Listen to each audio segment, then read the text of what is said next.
بات کروں جی جی، السلام علیکم ورحمۃ اللہ وبرکاتہ۔ ہم آج اپنے درس کا آغاز کر رہے ہیں انشاءاللہ۔ جو آیت قرآنی آپ کے سامنے آج تلاوت کی جائے گی وہ سورہ المائدہ یعنی پانچویں سورت کی آیت نمبر 3 ہے، اور پھر اس کے بعد 30ویں سپارے سے ایک چھوٹی سی سورت، سورت النصر، اس کی تلاوت ہوگی بعد میں۔ جو جو آج کے سیرت طیبہ کے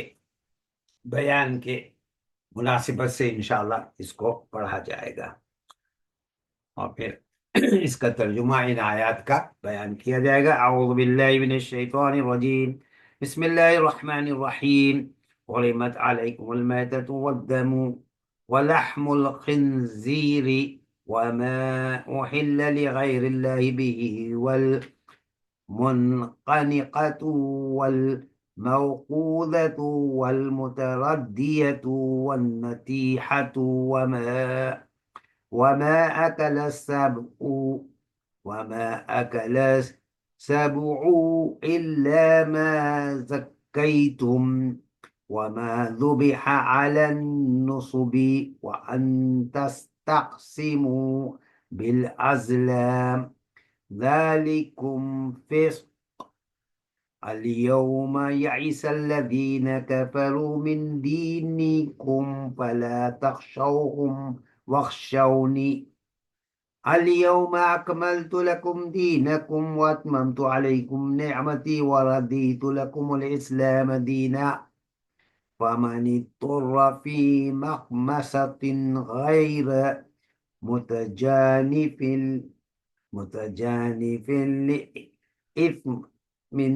فإن الله غفور رحيم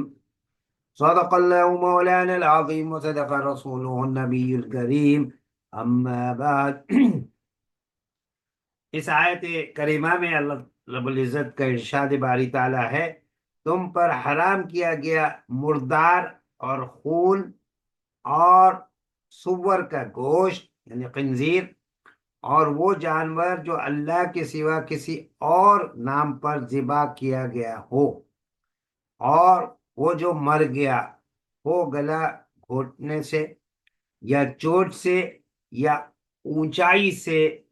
گر کر یا سینگ کے مارنے سے، اور وہ جس کو درندے نے کھایا ہو، مگر جس کو تم نے ذبح کر لیا، اور وہ جو کسی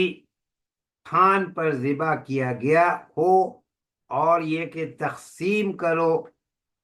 جو کہ تیروں سے یا گناہ کا کام ہے، یہ گناہ کا بالکل کام ہے۔ آج کافر تمہارے دین کی طرف سے مایوس ہو گئے، یعنی الیوم یئس الذین کفروا، جو اللہ تعالیٰ نے فرمایا ہے من دینکم، کہ آج کافر جو مشرکین اور منکرین ہیں تمہارے دین کی طرف سے، یئس الذین، وہ سالہ کے سارے مایوس ہو گئے۔ بس تم ان سے نہ ڈرو، اور ان کی طرف سے کسی قسم کا کوئی ڈر نہ ہو، اللہ تعالیٰ کا صرف ڈر ہو اور خوف ہو، اور صرف مجھ سے ڈرو یعنی اللہ سے ڈرو۔ تخشوہم واخشونی، اور پھر اس کے بعد اللہ رب العزت نے فرمایا کہ الیوم اکملت لکم دینکم واتممت علیکم نعمتی ورضیت لکم الاسلام دینا، کہ آج میں نے تمہارے لیے، یعنی اللہ رب العزت نے جو ہے خطاب ہے آقا نامدار حضور صلی اللہ علیہ وسلم سے، کہ آج میں نے آپ کے لیے آپ کے دین کو پورا کر دیا اور آپ پر اپنی نعمت پوری کر دی۔ یعنی یہ دین اسلام جو شروع ہوا تھا حضرت آدم علیہ السلام کے زمانے سے، یعنی اسلام کوئی نیا مذہب نہیں ہے، بلکہ حضرت آدم علیہ السلام کے زمانے میں جو لوگ کلمہ پڑھتے تھے تو وہ لا الہ الا اللہ آدم صفی اللہ پڑھتے تھے، جو حضرت ابراہیم علیہ السلام کے زمانے میں کلمہ پڑھتے تھے لا الہ الا اللہ ابراہیم خلیل اللہ پڑھتے تھے، جو اسماعیل علیہ السلام کے زمانے میں کلمہ پڑھتے تھے وہ لا الہ الا اللہ اسماعیل ذبیح اللہ پڑھتے تھے، جو حضرت موسیٰ علیہ السلام کے زمانے میں کلمہ پڑھتے تھے وہ لا الہ الا اللہ موسیٰ کلیم اللہ پڑھتے تھے، جو عیسیٰ علیہ السلام کے زمانے میں پڑھتے تو لا الہ الا اللہ عیسیٰ روح اللہ پڑھتے۔ اب جو کلمہ ہے وہ قیامت تک وہی رہے گا اور قیامت کے بعد بھی، اور وہ ہے لا الہ الا اللہ محمد الرسول اللہ۔ تو اللہ تعالیٰ نے یہی کہا کہ اور آپ کے لیے دین کو پورا کر دیا اور آپ پر اپنی نعمت پوری کر دی، اور آپ کے لیے اسلام کو دین کی حیثیت سے پسند کر لیا، یعنی رضیت لکم الاسلام دینا۔ پھر اس کے بعد اللہ رب العزت نے فرمایا بس جو بھوک سے مجبور ہو جائے لیکن گناہ پر مائل نہ ہو تو اللہ بخشنے والا اور مہربان ہے۔ یعنی یہاں پر جو بتایا گیا ہے کس طریقے سے کون سا ذبیحہ صحیح ہوگا، یعنی بعض جانور اپنے طبی اور اخلاقی نقصانات کی وجہ سے اس قابل نہیں کہ انسان ان کو اپنی خوراک بنائے، اور خنزیر کو اللہ تعالیٰ نے اسی سبب سے حرام قرار دیا ہے۔ اسی طرح جانور کے جسم میں گوشت کے علاوہ کئی دوسری چیزیں ہوتی ہیں جو انسانی خوراک بننے کے قابل نہیں، انہی میں سے خون بھی ہے۔ چنانچہ اسلام میں جانور کو ذبح کرنے کی ایک خاص صورت مقرر کی گئی ہے۔ جب ہم ذبح کرتے ہیں جانور کو تو آپ دیکھیں گے اس میں آقا نامدار حضور انور نبی کریم صلی اللہ علیہ وسلم نے جس طریقے سے ہم کو سکھایا ہے، تعلیم دی، اسی طریقے سے ہم اس کو ذبح کریں گے تاکہ جانور کے جسم کا خون پوری طرح بہہ کر نکل جائے۔ ذبح کے سوا جانور کو مارنے کے جو طریقے ہیں ان میں خون جانور کے گوشت میں جذب ہو کر رہ جاتا ہے اور وہ پوری طرح اس سے الگ نہیں ہوتا۔ اسی سبب سے شریعت میں مردار کی تمام قسموں کو بھی حرام کر دیا گیا ہے، کیونکہ مردار جانور کا خون فوراً ہی اس کے گوشت میں جذب ہو جاتا ہے۔ اور آپ دیکھیں گے کہ اب بھی جو ہے دنیا کے مختلف علاقوں میں جو بہت سے سائنٹسٹ ہیں اس پر انہوں نے ریسرچ کیا اور اس بات کو انہوں نے واضح طور پر بتا دیا کہ ہاں جو اللہ تعالیٰ کا جو نظام ہے اور اللہ تعالیٰ نے جو ذبیحہ کا جو طریقہ کار حضور انور نبی کریم صلی اللہ علیہ وسلم نے اور اس سے پہلے بھی جو سلسلہ چلا آ رہا ہے پیغمبر اسلام کا، حضرت آدم علیہ السلام سے لے کے حضرت عیسیٰ علیہ السلام تک بھی، تو اس میں جو صحیح ذبیحہ کا ہے، اسی وجہ سے آپ دیکھیں گے آج بھی جو یہودی حضرات ہیں ان کے پاس جو ذبیحہ کا سسٹم ہے اور اس میں جو پوری وہ احتیاط کرتے ہیں جسے کوشر بھی کہا جاتا ہے یہاں پر تو وہ ان کے طریقہ کار اسلامی طریقے زندگی سے بالکل جو ہے اس کے مشابہ ہے، اس سے ملتے جلتے ہیں۔ تو اسی طرح ایسا گوشت بھی حرام کر دیا گیا جس میں کسی طرح کا جو ہے مشرکانہ عقیدہ ہو، یعنی یہ بھی ایک مشرکانہ عقائد ہیں جہاں پر لوگ جو ہے وہ بجائے اللہ کے نام کے کسی اور کے نام پر وہ کر رہے ہیں۔ ہاں آپ کسی کے صحت کے لیے کوئی بیمار ہے، کسی کی جان کے جو ہے صدقہ دے رہے ہیں یا کسی اور مشکلات کی وجہ سے وہ تمام کر رہے ہیں تو پھر بھی آپ وہی پڑھیں گے جو اللہ کے نبی صلی اللہ علیہ وسلم نے ہم کو تعلیم دی کہ آپ پڑھیں گے کہ یہ جو قربانی میں کر رہا ہوں اللہ کے لیے، اور انشاءاللہ اللہ تعالیٰ اس کے ذریعے سے اس کو قبول فرمائے اور ذریعہ بنا دے کسی کی صحت یابی کا، کسی کی مشکلات کے دور ہونے کا، کوئی کسی قسم کی آفتوں کے اور مشکل اور مختلف قسم کی مصیبتوں سے چھٹکارے کا۔ تو عقیدہ جو ہے وہ صحیح ہونا چاہیے، اور غیر اللہ کا نام لے کر ذبح کرنا، غیر اللہ کے تقرب کی خاطر جانور کو قربان کرنا، تاہم اللہ نے اپنی رحمت خاص سے یہ گنجائش دے دی کہ کسی کو بھوک کی ایسی مجبوری پیش آ جائے کہ اس کو موت یا حرام خوراک میں سے ایک کو لینا ہو تو وہ موت کے مقابلے میں حرام خوراک کو اختیار کرے۔ یہ ایک مسئلہ ہے۔ جس طریقے سے یہاں پر جو واقعات ہوئے تھے، بوزنین وار جو ہوئی تھی، بوزنیا کے جو جنگ چل رہی تھی، جس میں کتنے جو ہے مسلمانوں کے خلاف جو ہے بہت سی مساجد کو شہید کر دیا گیا، اور مسلمانوں پر اتنے مظالم کیے گئے کہ ان کے پاس کسی بھی قسم کی کوئی خوراک نہیں، ان کو نہیں مل رہی تھی، اور کیسی مصیبتوں اور ظالمانہ رویے سے جو ہے ان کے اوپر اتنے مظالم کیے گئے کہ وہ کسی بھی قسم کے کوئی ایسی سہولت نہیں تھی۔ تو یہاں پر اللہ رب العزت نے جو ارشاد فرمایا کہ آج میں نے آپ کے دین کو آپ کے لیے کامل کر دیا، یعنی جو شریعت محمدی صلی اللہ علیہ وسلم کے احکامات ہیں، اور آقا نامدار حضور انور نبی کریم صلی اللہ علیہ وسلم نے ہم کو ہر شعبہ حیات میں جو ہدایت فرمائی ہے اور جو حکم فرمایا ہے، وہ جو ہے وہ سارے کے سارے احکامات اللہ کی طرف سے آقا نامدار حضور انور نبی کریم صلی اللہ علیہ وسلم کو ملے، اور آپ نے ساری امت تک پہنچا دیے۔ اسی وجہ سے قرآن مجید کی جو آیت آپ پڑھیں گے جس میں بسم اللہ الرحمن الرحیم وما ينطق عن الهوى، حضور انور نبی کریم صلی اللہ علیہ وسلم نے کہا کہ میں اپنی طرف سے کوئی بات نہیں کہتا، بلکہ ہر بات جو میں تم کو کہتا ہوں اور ہر حکم کے تعلق سے جو بتاتا ہوں وہ اللہ تعالیٰ کے احکامات ہیں اور طریقہ زندگی ہے، اور وہ سب دے دیے گئے، اور آپ کے لیے جو کچھ بھیجنا مقدر کیا گیا وہ سب کچھ بھیجا جا چکا، یعنی دین مکمل ہو چکا۔ یہ آیت میں یہی بات کہی گئی، الیوم اکملت لکم دینکم، تکمیل ہو گئی دین کی۔ آقا نامدار حضور انور نبی کریم صلی اللہ علیہ وسلم خاتم النبیین، آخری رسول، امام الانبیاء، تو آپ کے ساتھ آخری جو امت ہے وہ آپ کی ہی امت رہے گی۔ اور یہاں جو ہے جو دین کے تعلق سے علی الاطلاق دین کے کامل کیے جانے کے بارے میں جو کہا گیا ہے اس کا جو ذکر،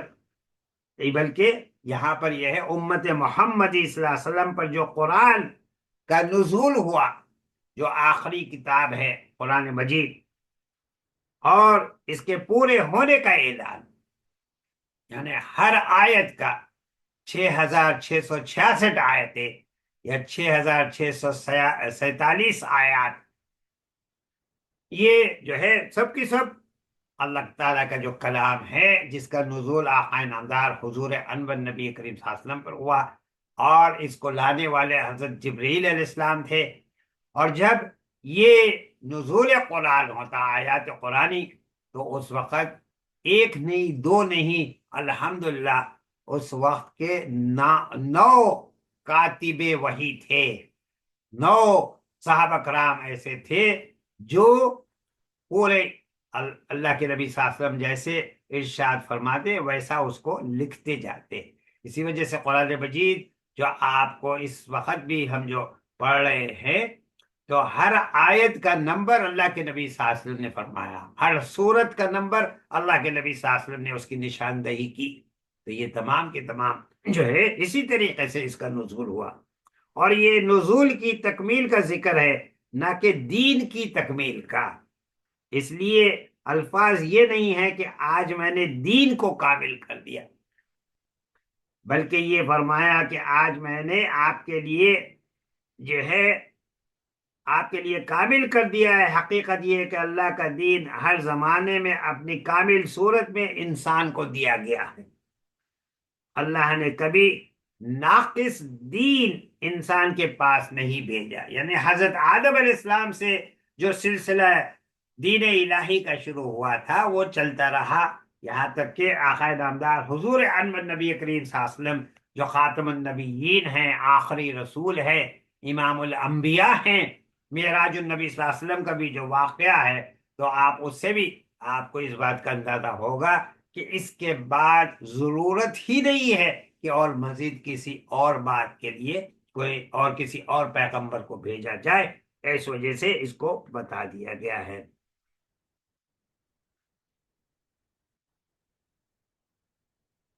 تو اس وجہ سے اللہ تعالیٰ نے، حقیقت یہ ہے کہ اللہ کا دین ہر زمانے میں اپنی کامل صورت میں انسان کو دیا گیا، اور کبھی کوئی بھی دین کا حصہ ناقص نہیں رہا۔ قرآن کو ماننے والی امت کو اللہ نے اتنی مضبوط بنیادوں پر قائم کر دیا کہ وہ اپنی امکانی قوت کے اعتبار سے ہر بیرونی خطرے کی زد سے باہر جا چکی ہے۔ ہر قسم کی جتنے بھی حالات ہیں آپ پڑھ سکتے ہیں، قرآن مجید میں جو واقعات ہیں حضرت نوح علیہ السلام کے، اور پھر مختلف انبیاء اکرام کے، حضرت موسیٰ علیہ السلام کے تعلق سے، حضرت لوط علیہ السلام کے تعلق سے، اور حضرت شعیب علیہ السلام کے تعلق سے، حضرت صالح علیہ السلام کے تعلق سے، اور یہ تمام کے تمام، تو اس میں یہ بتا دیا گیا ہے کہ ہر لحاظ سے حضور انور نبی کریم صلی اللہ علیہ وسلم کی جو امت ہے، ہر خطرے کے تعلق سے کس طریقے سے ان کی حفاظت ہو سکتی ہے، اور کس طریقے سے وہ ہر چیز کا مقابلہ کر سکتے ہیں اور شیطان کو ہر معاملے میں شکست دے سکتے ہیں۔ اب اگر اس کو کوئی نقصان پہنچے گا تو اندرونی کمزوریوں کی وجہ سے، نہ کہ خارجی حملوں کی وجہ سے ہوگا۔ آج بھی جو آپ کو نقصانات ہو رہے ہیں، اور آج بھی جو اس وقت جو حالات ہیں امت کے، اور جن پریشانیوں سے مسلمانوں کو کا سامنا ہو رہا ہے ان کو، تو وہ سب سے زیادہ اس میں جو حصہ ہے وہ خود مسلمانوں کی اپنی اندرونی کمزوریاں ہیں، کہ اگر مسلمان آج بھی متحد اور متفق ہو جائیں تو انشاءاللہ ہر قسم کے جو ہے، ہر قسم کی جو مشکلات ہیں اس کا آسانی کے ساتھ وہ سامنا کر سکتے ہیں، بلکہ اس میں ان کو اللہ کی طرف سے، اللہ کی نصرت سے فتح اور کامیابی بھی ہوگی۔ اور اندرونی کمزوریوں سے پاک رہنے کی سب سے بڑی ضمانت یہ ہے کہ اس کے افراد اللہ سے ڈرنے والے ہوں، یعنی ان کے اندر تقوی ہو۔ اور تقوی کیا ہے؟ اللہ رب العزت کی جو ہے شدید ترین محبت، حب الہی، کہ اللہ تعالیٰ کا شکر ادا کرے کہ اللہ تعالیٰ نے 18,000 مخلوقات میں سے ہم کو جو ہے نہ صرف انسانوں میں ہماری پیدائش ہوئی، بلکہ اللہ رب العزت نے ہم کو حضور انور نبی کریم صلی اللہ علیہ وسلم کی امت میں پیدا کر دیا، اور ہماری آمد کے وقت سے ہی الحمدللہ اللہ رب العزت کے اذان اور اقامت پڑھی گئی، اور اسی وجہ سے نماز جنازہ میں جو ہے کوئی اذان اور اقامت نہیں ہوتی۔ تو الحمدللہ گزشتہ جو ہمارا درس تھا اس میں حضور انور نبی کریم صلی اللہ علیہ وسلم کا خطبہ جو تھا، آپ نے جو حجۃ الوداع کے وقت دیا تھا، اس کے تعلق سے بیان کیا گیا تھا، اور اس میں اللہ کے نبی صلی اللہ علیہ وسلم کے جو ارشادات تھے وہ آپ کو بتائے گئے تھے، اور اسی طریقے سے 10 ہجری میں حضور انور نبی کریم صلی اللہ علیہ وسلم نے جو حج کا ارادہ کیا تھا اس کے تعلق سے بتایا گیا تھا کہ ہر طرف پھر اعلان کر دیا گیا تھا کہ آقا نامدار حضور انور نبی کریم صلی اللہ علیہ وسلم حج کے جو ہے سفر کے لیے جانے والے ہیں، اور الحمدللہ وہاں پر جو مجمع تھا جس نے حضور انور نبی کریم صلی اللہ علیہ وسلم کے خطبہ حجۃ الوداع کو سنا تھا، تو وہ احادیث نبوی صلی اللہ علیہ وسلم میں جو روایات ملتی ہے 1,44,000 لوگ اس وقت تھے۔ تب آپ 1500 سال پہلے کی جو ہے انسانوں کی تاریخ کی طرف نظر دیکھیے،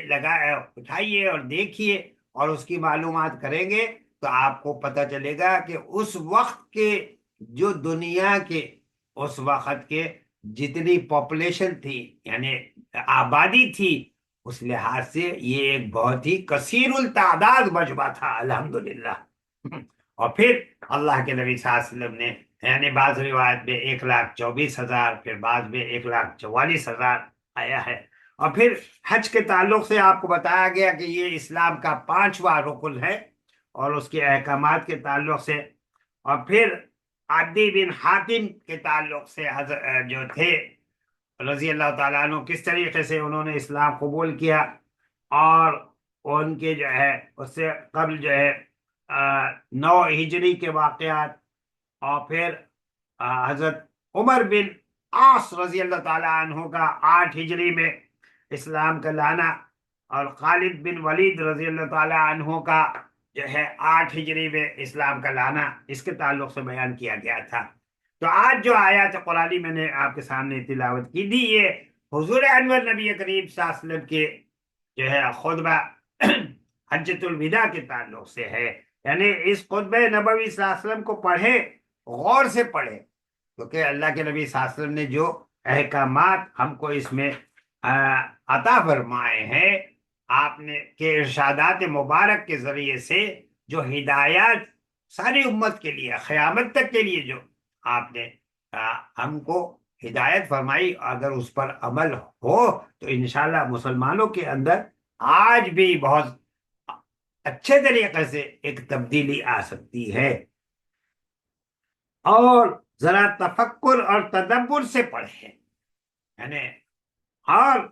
کہ ہاں حضرت صلی اللہ علیہ وسلم نے کیوں کر اپنے الوداعی خطبے میں قرآن مجید پر عمل کرنے کی تاکید فرمائی۔ آپ صلی اللہ علیہ وسلم نے جو فرمایا کہ قرآن مجید کو مضبوطی سے تھام لو، اور آقا نامدار حضور احمد نبی کریم صلی اللہ علیہ وسلم کی سیرت طیبہ کو، سنت رسول صلی اللہ علیہ وسلم کو مضبوطی سے تھام لو، تو انشاءاللہ تم گمراہ نہیں ہوں گے۔ اور کیونکہ قرآن مجید پر عمل کرنے والے کے لیے یہ ایک حتمی وعدہ کیا ہے کہ وہ کبھی گمراہ نہ ہوگا، جو قرآن مجید کے ساتھ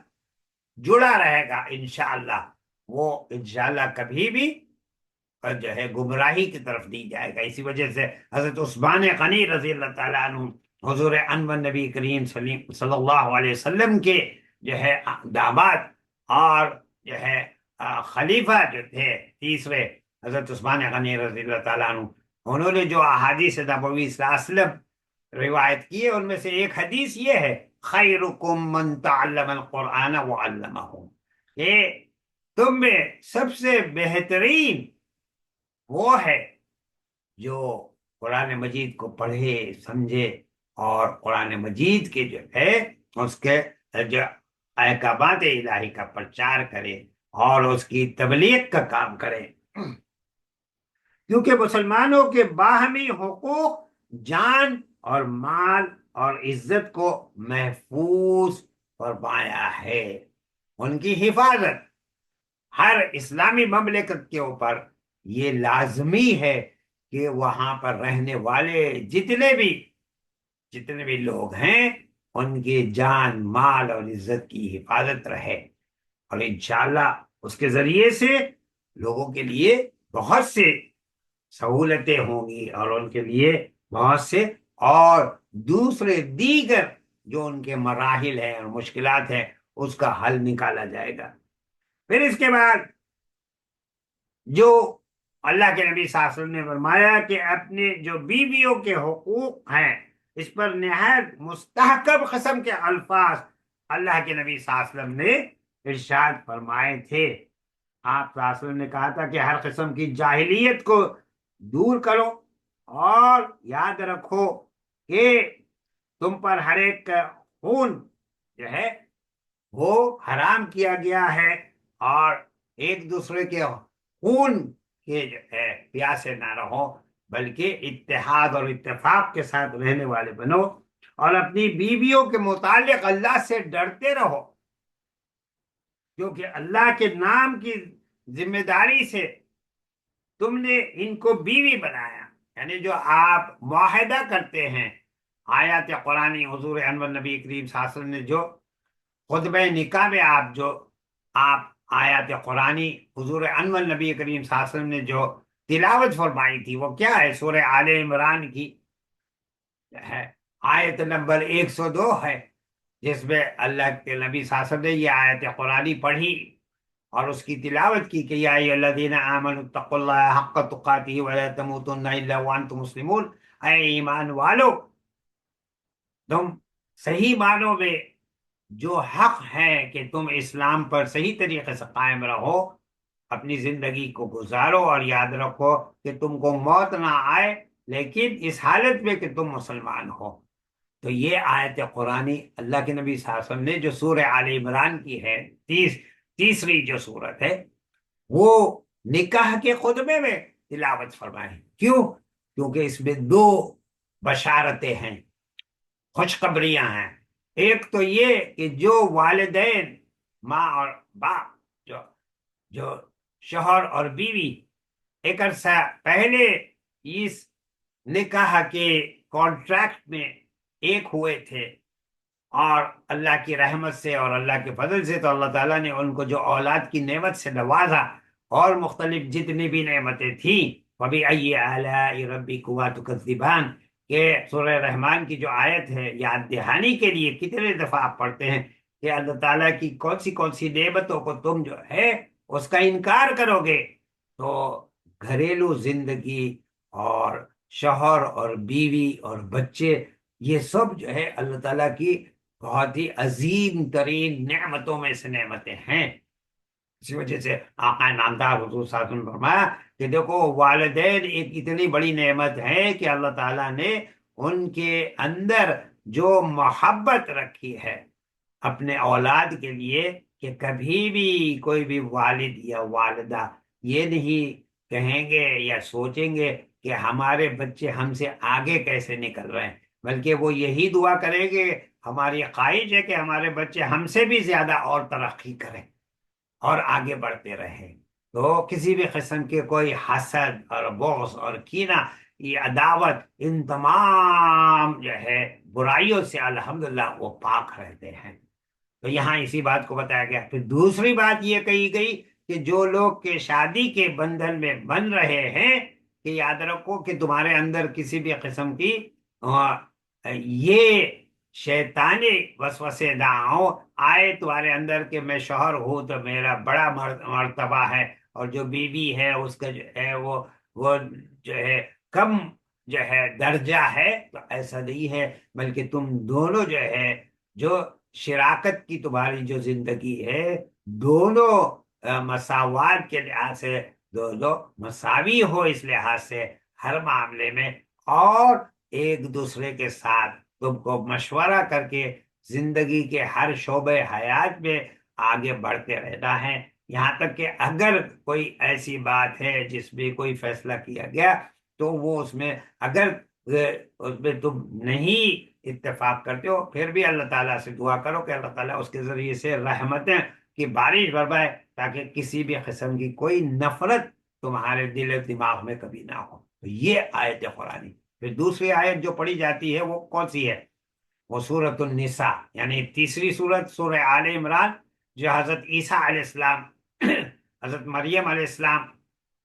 کے آل عمران کون ہے؟ یہ حضرت مریم علیہ السلام کے خاندان، آپ کے والد حضرت عمران، تو آل عمران۔ تو اس کے بعد والی چوتھی جو سورت ہے سورۃ النساء، یہ اس کے جو عنوان ہے وہ ہے ہی عورت کے تعلق سے، اور اس میں تمام مسائل بھی بتائے گئے۔ تو اس کی سب سے پہلی جو آیت ہے وہ پڑھی جاتی ہے، یا ایھا الناس اتقوا ربکم الذی خلقکم من نفس واحدہ، اے انسانوں، کیونکہ قرآن کا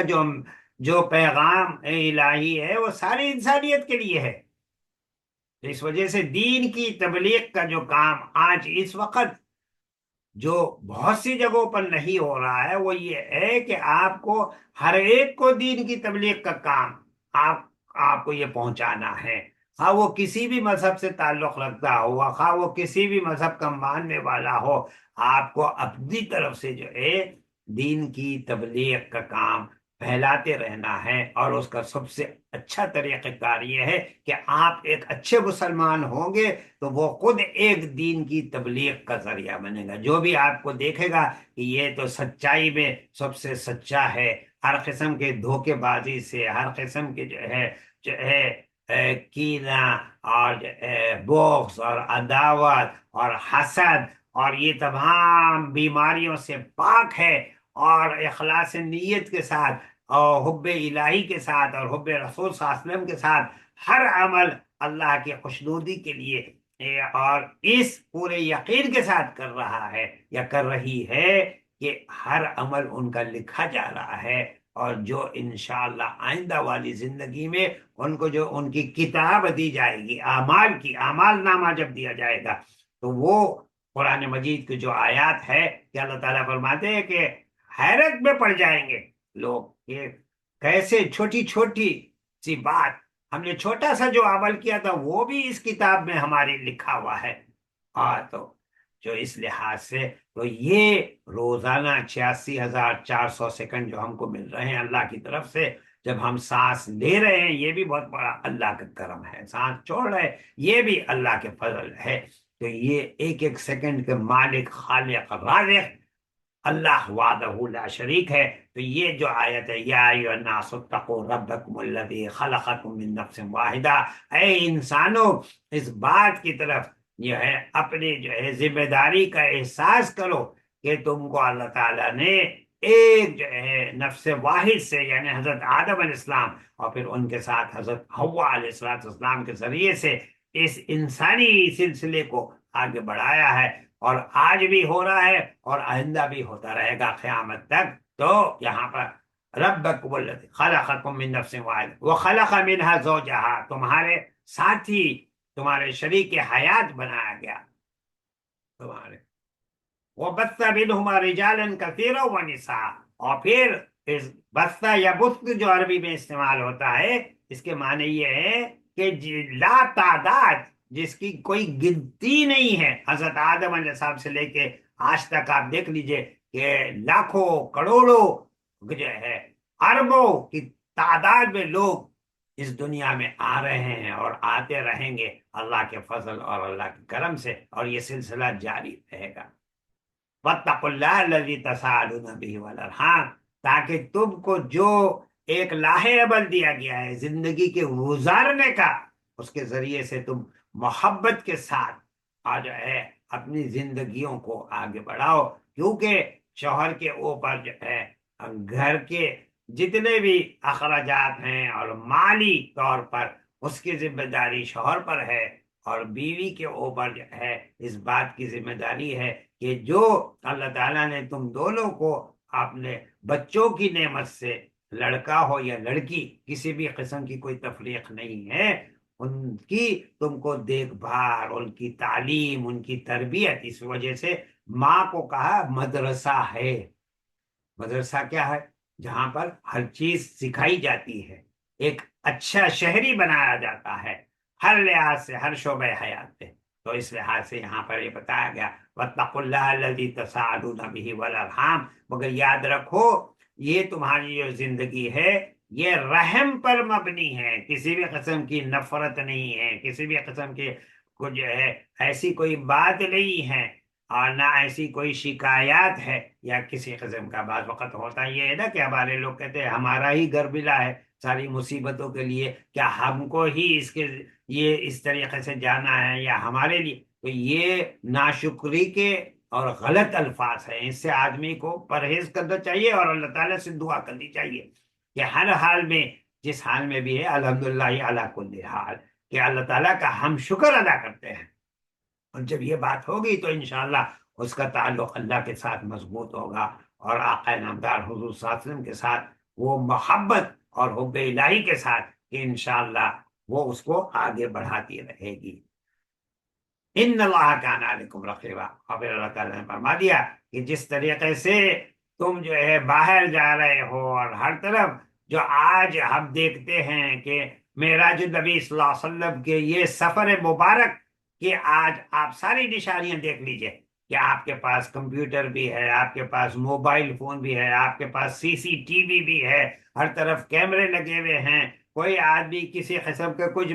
جو ہے اسپیڈنگ کر رہا ہے، تیزی سے گاڑی چلا رہا ہے، اس کو بھی ٹکٹ مل رہا ہے اور تمام چیزیں، اور پھر وہ گورنمنٹ جو ہے آپ کو باقاعدہ اس کی کاپی بھیج رہی ہے کہ آپ کی یہ تصویر دیکھ لیجئے کہ آپ کہاں پر کس طریقے سے جا رہے تھے، یہ اسپیڈ آپ کی تھی۔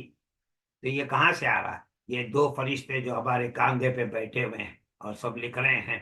اور وہ معراج النبی صلی اللہ علیہ وسلم کا جو سفر مبارک ہے،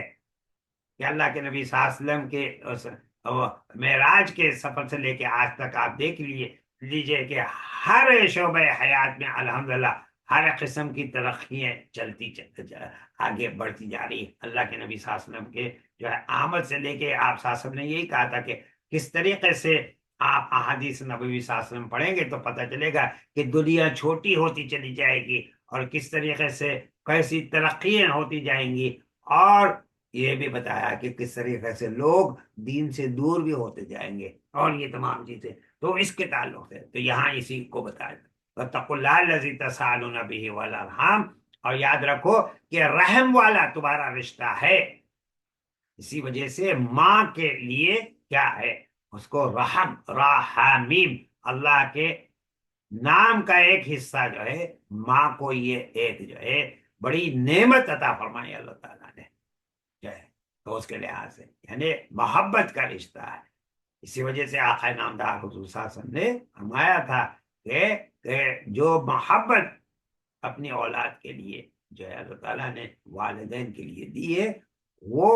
جو ہے وہ بے حد ہے، الحمدللہ اتنی ہے کہ اس کی وجہ سے وہ ہر قسم کی مشکلات کا سامنا کر سکتے ہیں تاکہ ان کی اولاد بہتر سے بہتر ہو اور آگے بڑھتی رہے انشاءاللہ۔ اور پھر اس کے بعد جو آیات قرآنی پڑھی جاتی ہے وہ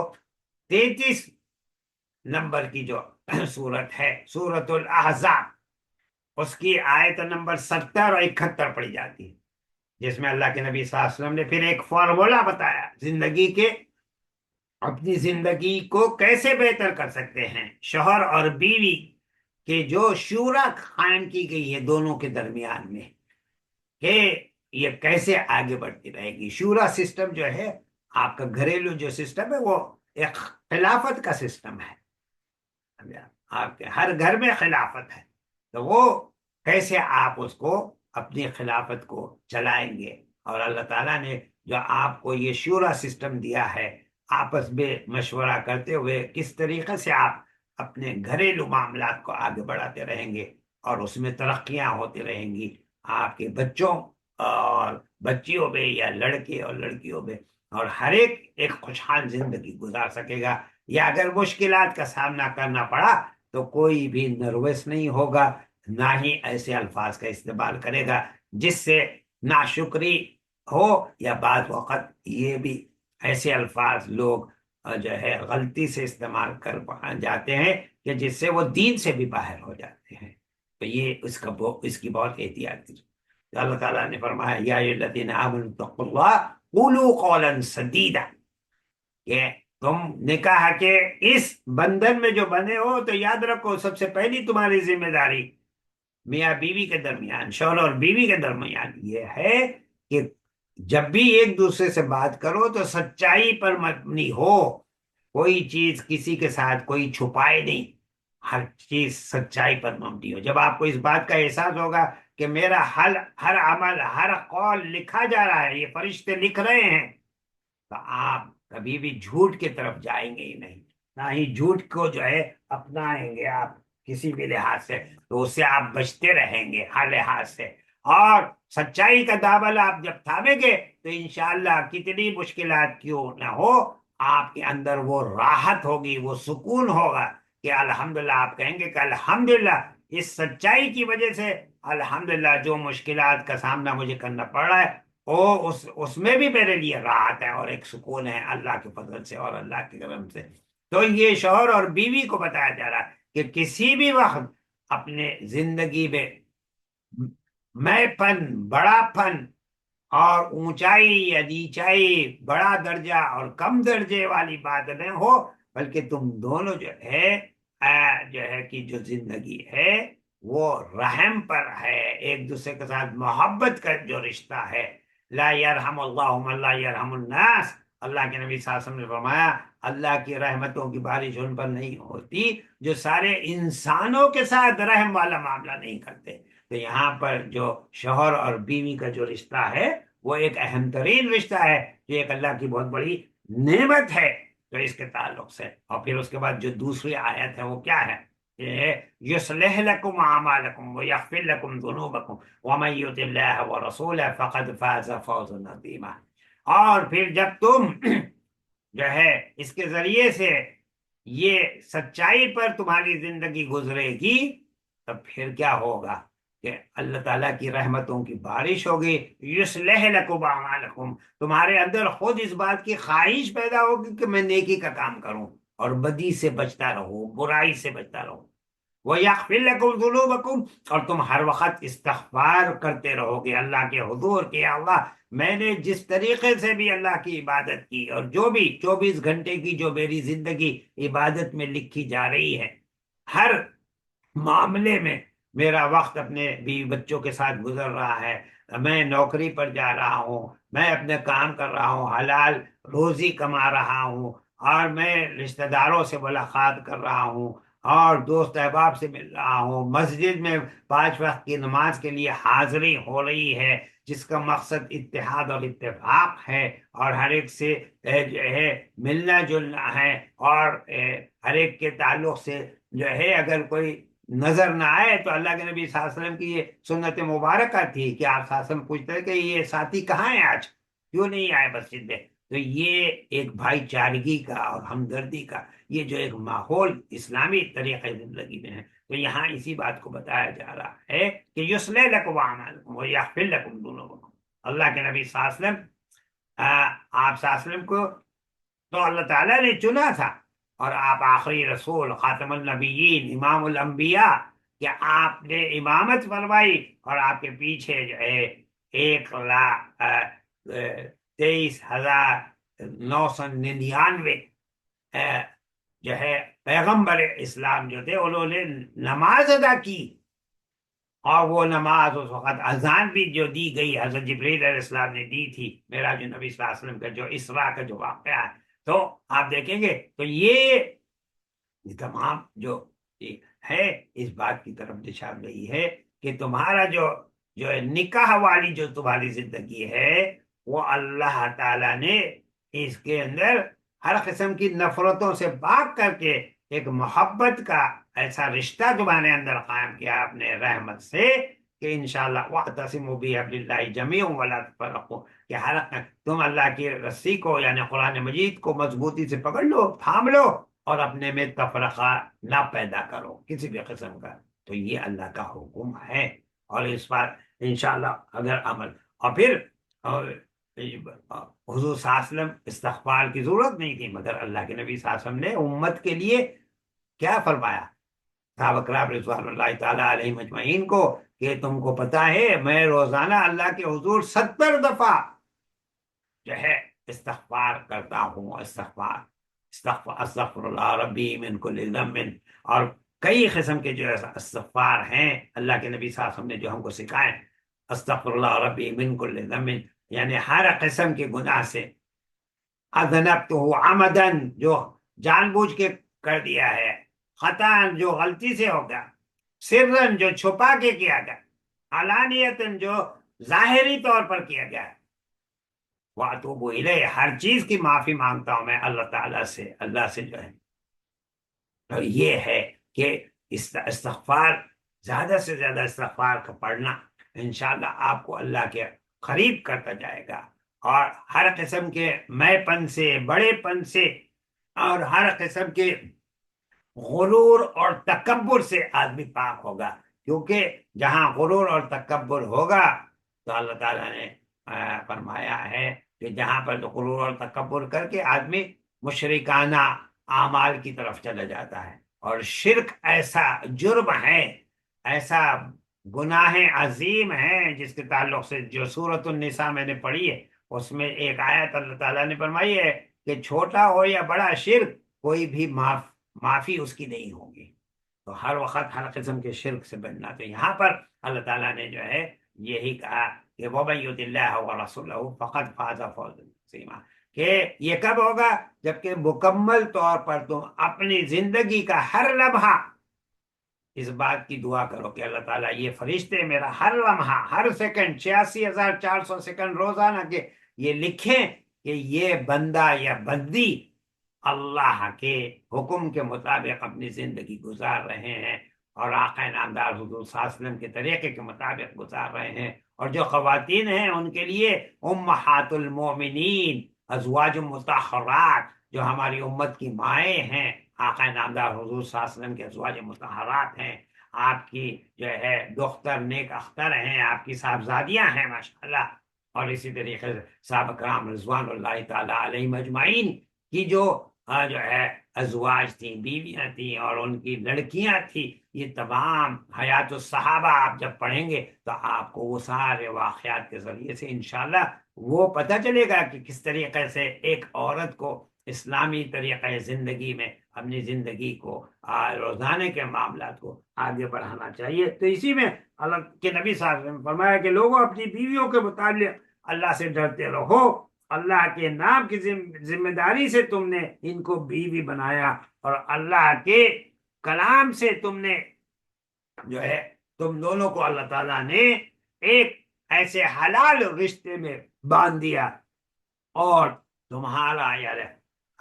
حق عورتوں پر اتنا ہے، یعنی تمہارا جو حق ہے وہ یہ ہے کہ تم اندر ذمہ داریاں بتائی گئی ہیں کہ ایک شوہر کی کیا ذمہ داری ہے، ایک بیوی کیا ذمہ داری ہے، اور پھر شوہر اور بیوی کو جب اللہ تعالیٰ نے اولاد کی نعمت سے نوازا تو اولاد کے تعلق سے کیا ذمہ داری ہے، اور اولاد کو بتایا کہ ان کے جو ہے ذمہ داریاں اپنے والدین کے تعلق سے کیا ہے۔ اور یہ تمام کی تمام چیزیں جب آپ پڑھیں گے سورہ بنی اسرائیل، ابھی جو میں نے ذکر کیا معراج النبی صلی اللہ علیہ وسلم کا، اس میں آپ آیت قرآنی پڑھیں گے جس میں اللہ رب العزت نے حکم دیا ہے کہ اف تک نہ کہو، ایسے جو ہے بد اخلاقی کے ساتھ جو ہے اپنے والدین کے ساتھ جو ہے پورا احترام کے ساتھ ان کے سامنے کھڑے بھی رہو، تو ایسے کھڑے رہو جیسے کوئی پرندہ اپنے پر جو ہے بالکل جو ہے بند کر لیتا ہے، بہت ہی عاجزی اور انکساری کے ساتھ۔ اف تک نہ کہو، ایسے الفاظ کا استعمال نہ کرو جو بد اخلاقی پر مبنی ہو، اور جو ہے جس کے ذریعے سے جو ہے یہ پتہ چلتا ہے کہ تم ان کی عزت اور احترام نہیں کر رہے ہو۔ اور نہ صرف یہ بلکہ اس بات کا حکم دیا جو ہمارے لوگ کہتے ہیں کہاں لکھا ہوا ہے دعا کے کرنے کا، دیکھیے یہ بھی ایک دعا ہے، قل رب ارحمہما کما ربیانی صغیرا، اللہ تعالیٰ نے حکم دیا حضور صلی اللہ علیہ وسلم کو کہ بھئی آپ بتائیے ان کو کہ یہ ہر ایک اپنے والدین کے لیے دعا کرے کہ یا اللہ ان کے اوپر رحم فرما، جیسے انہوں نے ہماری جو ہے پیدائش سے لے کے زندگی کے ہر معاملے میں اور ہر وقت جو ہے رحم دلی کے ساتھ جو ہے انہوں نے جو ہمارے ساتھ معاملہ کیا، یہ ایک بہت بڑا اللہ کا کرم ہے۔ تو یہ میں کہہ رہا تھا کہ یہاں پر جو حضور صلی اللہ علیہ وسلم کے جو احکامات آپ صلی اللہ علیہ وسلم نے ارشاد فرمائے تھے بیویوں کے تعلق سے، پھر اس کے علاوہ کیونکہ اپنے ذات مبارک کے متعلق، اپنے عمر بھر کے کارناموں کے متعلق ہمارے باپ داداؤں سے گویا مہرے کرائی ہیں، یعنی کیونکہ ہر ایک مسلمان کو تبلیغ اور اشاعت اسلام کا ذمہ دار اور جواب دہ قرار دیا۔ تو ایک گھر کا ماحول اچھا ہوگا، نماز کا ہوگا، روزے کا ہوگا، تلاوت قرآن کا ہوگا، آقا نامدار حضور صلی اللہ علیہ وسلم کی سنتوں پر جو ہے حب رسول صلی اللہ علیہ وسلم کے ساتھ، محبت رسول صلی اللہ علیہ وسلم کے ساتھ اس پر عمل کرنا ہوگا، اور حب الہی کے ساتھ، تو انشاءاللہ آپ دیکھیں گے اللہ کے نبی صلی اللہ علیہ وسلم نے فرمایا کہ وہ گھر جو ہے دنیا میں ہی انشاءاللہ ایسا گھر ہوگا جو جنت والا ماحول ہو جائے گا انشاءاللہ اس کا۔ اور اسی وجہ سے آپ صلی اللہ علیہ وسلم نے فرمایا کہ ماں کے پیروں کے نیچے جنت ہے، مگر اس میں جو ہے اس کا دروازہ والد ہے، تو اس لیے والدین کی ناراضگی میں دونوں کا معاملہ ہے، اور جو ہے تو والد کے ساتھ اور والدہ دونوں کا عزت اور احترام اور اسی طریقے سے لازمی ہے تمام کے تمام جو ہے بچوں پر جو ہے لڑکے ہوں یا لڑکیاں ہوں اور اس طریقے سے کبھی ان کے ساتھ اس طریقے سے بات بھی نہیں کرنی ہے۔ بعض اوقات ہم جو دیکھتے ہیں یہاں پر بھی کہ وہ بچے اس قسم سے بات کر دیتے ہیں کہ بھئی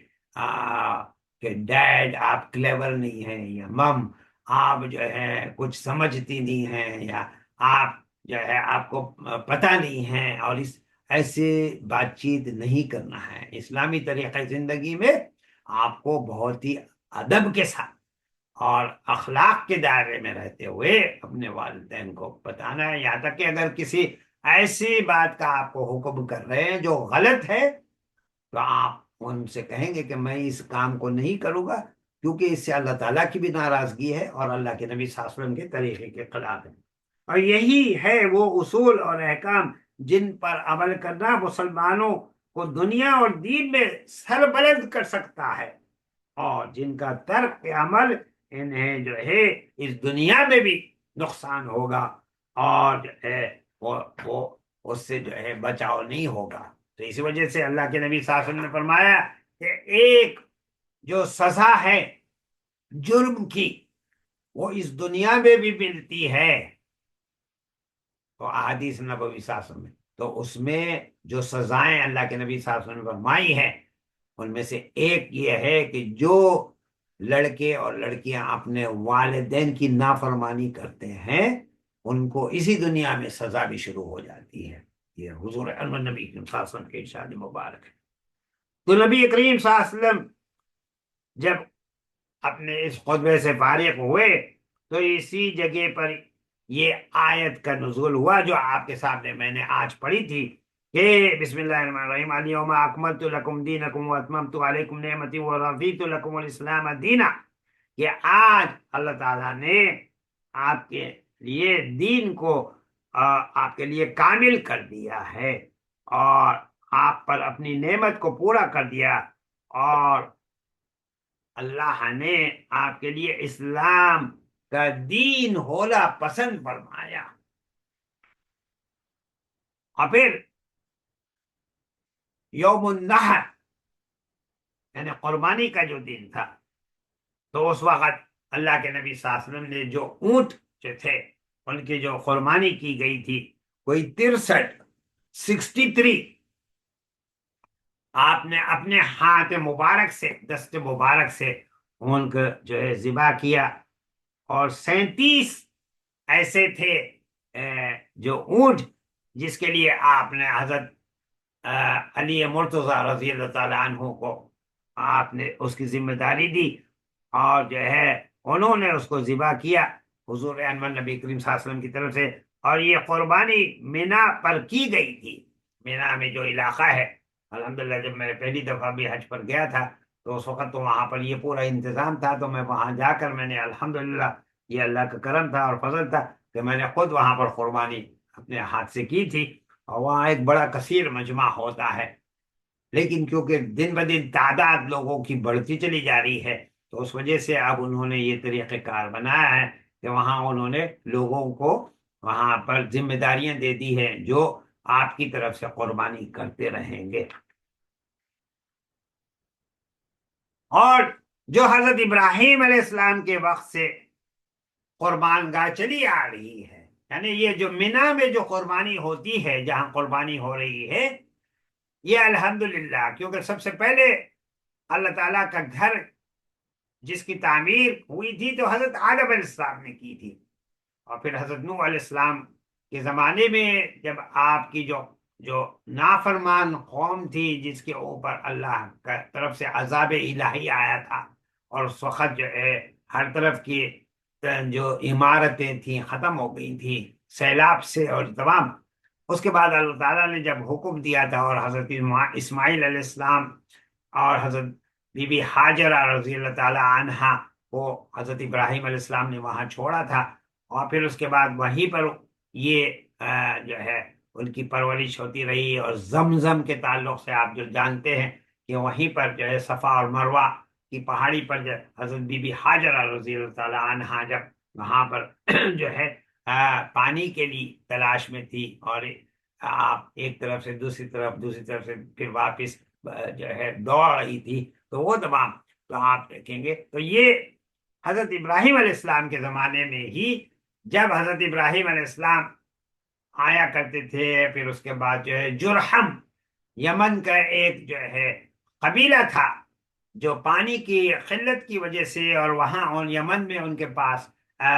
سارے جو چشمے تھے وہ سب سوکھ گئے تھے، تو وہاں سے ان کا قافلہ نکلا، اور وہ جب مکہ معظمہ کے قریب جب پہنچا تو دور سے ان کو نظر آیا پرندے، جو ہے دور سے نظر آئے، تو وہ سمجھ گئے کہ یہاں پر پانی ہوگا تبھی تو یہاں پرندے ہیں، تو پھر وہ وہاں پر آئے، اور پھر حضرت بی بی حاجرہ رضی اللہ تعالی عنہا وہاں پر تھی، تو ان سے ہی انہوں نے پوچھا کہ کیا ہم لوگ یہاں رہ سکتے ہیں، اور پانی کا یہ جو چشمہ ہے آب زمزم، اس کا استعمال ہم کر سکتے ہیں؟ تو انہوں نے یہی کہا تھا کہ ہاں ضرور آپ کر سکتے ہیں۔ تو وہی جرہم کا جو قبیلہ تھا، وہیں پر پھر جو ہے حضرت اسماعیل علیہ السلام بھی وہیں پر جو ہے انہی کے ساتھ جو ہے، اور وہیں پر سارے کے سارے لوگ رہنے لگے، اور پھر ان کی شادی بھی وہیں پر ہوئی تھی، اور اس کے بعد جو ہے جو واقعات ہیں انشاءاللہ حضرت ابراہیم علیہ السلام کے جو ہے تعلق سے، اور آپ کے سیرت کے تعلق سے، اور آپ کی نبوت کے تعلق سے جب بیان ہوگا، اور حضرت اسماعیل علیہ السلام کے تعلق سے، تو انشاءاللہ تفصیل کے ساتھ پھر آپ کو وہ واقعات بتائے جائیں گے۔ تو یہ وہی جگہ ہے تو جہاں پر حضرت اسماعیل علیہ السلام نے اور حضرت ابراہیم علیہ السلام نے اللہ کے حکم سے پھر دوبارہ کعبۃ اللہ شریف کی تعمیر کی تھی، اور اس کے بعد جو ہے آپ دیکھیں گے کہ حضور انور نبی کریم صلی اللہ علیہ وسلم نے بھی،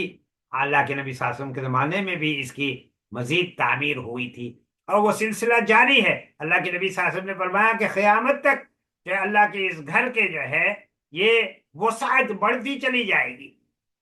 کشادگی بڑھتی جائے گی، تو آپ دیکھیں گے اس کی بھی تعمیر، اور مسجد نبوی صلی اللہ علیہ وسلم کی بھی۔ بلکہ اس بات کو بھی میں آپ کو بتا دوں کہ سب سے پہلے اللہ تعالیٰ کے گھر کی تعمیر حضرت آدم علیہ السلام نے کی تھی، اور اس کے 40 سال کے بعد مسجد اقصی کی تعمیر حضرت آدم علیہ السلام نے کی تھی۔ اور اسی سلسلے میں انشاءاللہ مسجد اقصی کے تعلق سے جب آپ کو جو ہے بتائیں گے اس کے تاریخ کے لحاظ سے، تو اس میں بھی آپ دیکھیں کہ اس کی کئی بار تعمیر ہوتی رہی، اور کس طریقے سے یہ بھی اللہ کا جو گھر ہے اس میں ایک کے بعد دیگر جو ہیں وہ تعمیر کرتے رہے، یہاں تک کہ انبیاء کرام بھی اس میں ہیں، حضرت سلیمان علیہ السلام اور اس سے قبل بھی۔ تو انشاءاللہ جب وہ واقعات میں آپ کو بیان کروں گا تو انشاءاللہ تفصیل کے ساتھ اس میں بھی آپ کو بتائیں گے۔ تو حضرت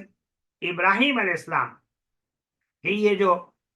قربان گاہ تھی جہاں پر کہ اس وقت قربانی دی گئی تھی، حضرت اسماعیل علیہ السلام کا جو واقعہ ہے قربانی کا، آپ دیکھیں گے جو عید الاضحیٰ میں ہم جو قربانی کرتے ہیں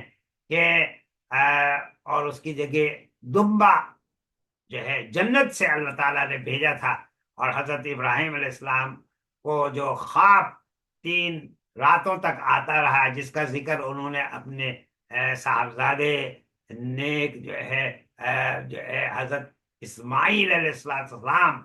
جو نہایت نیک تھے،